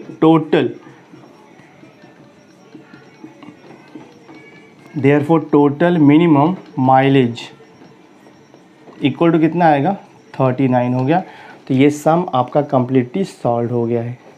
तो माय डियर स्टूडेंट, इस वीडियो लेक्चर में हमने 12th कॉमर्स मैथमेटिक्स पेपर 2 का चैप्टर नंबर 7 का फर्स्ट एंड सेकंड क्वेश्चन यहाँ पे हमने कंप्लीट कर दिया है और मैंने आपको फुल बेसिक कॉन्सेप्ट भी इस वीडियो लेक्चर में दिया है। सो आई होप आज का ये वीडियो लेक्चर आपको अच्छा लगा होगा। अगर वीडियो पसंद आया होगा इसे लाइक ज़रूर करना, मैक्सिमम लोगों को शेयर कर देना और अगर अभी तक आपने मेरे चैनल को सब्सक्राइब नहीं किया है तो सब्सक्राइब करके बेल आइकन ज़रूर प्रेस कर देना, सो दैट मैं जो भी लेटेस्ट वीडियो बनाऊंगा उसकी नोटिफिकेशन आपको टाइम पर मिलती रहेगी। तो मेरा एक ही एम है, मैं आपको प्रोवाइड करूँगा complete solution with best explanation. So thanks for being with me. मिलते हैं नेक्स्ट लेक्चर में।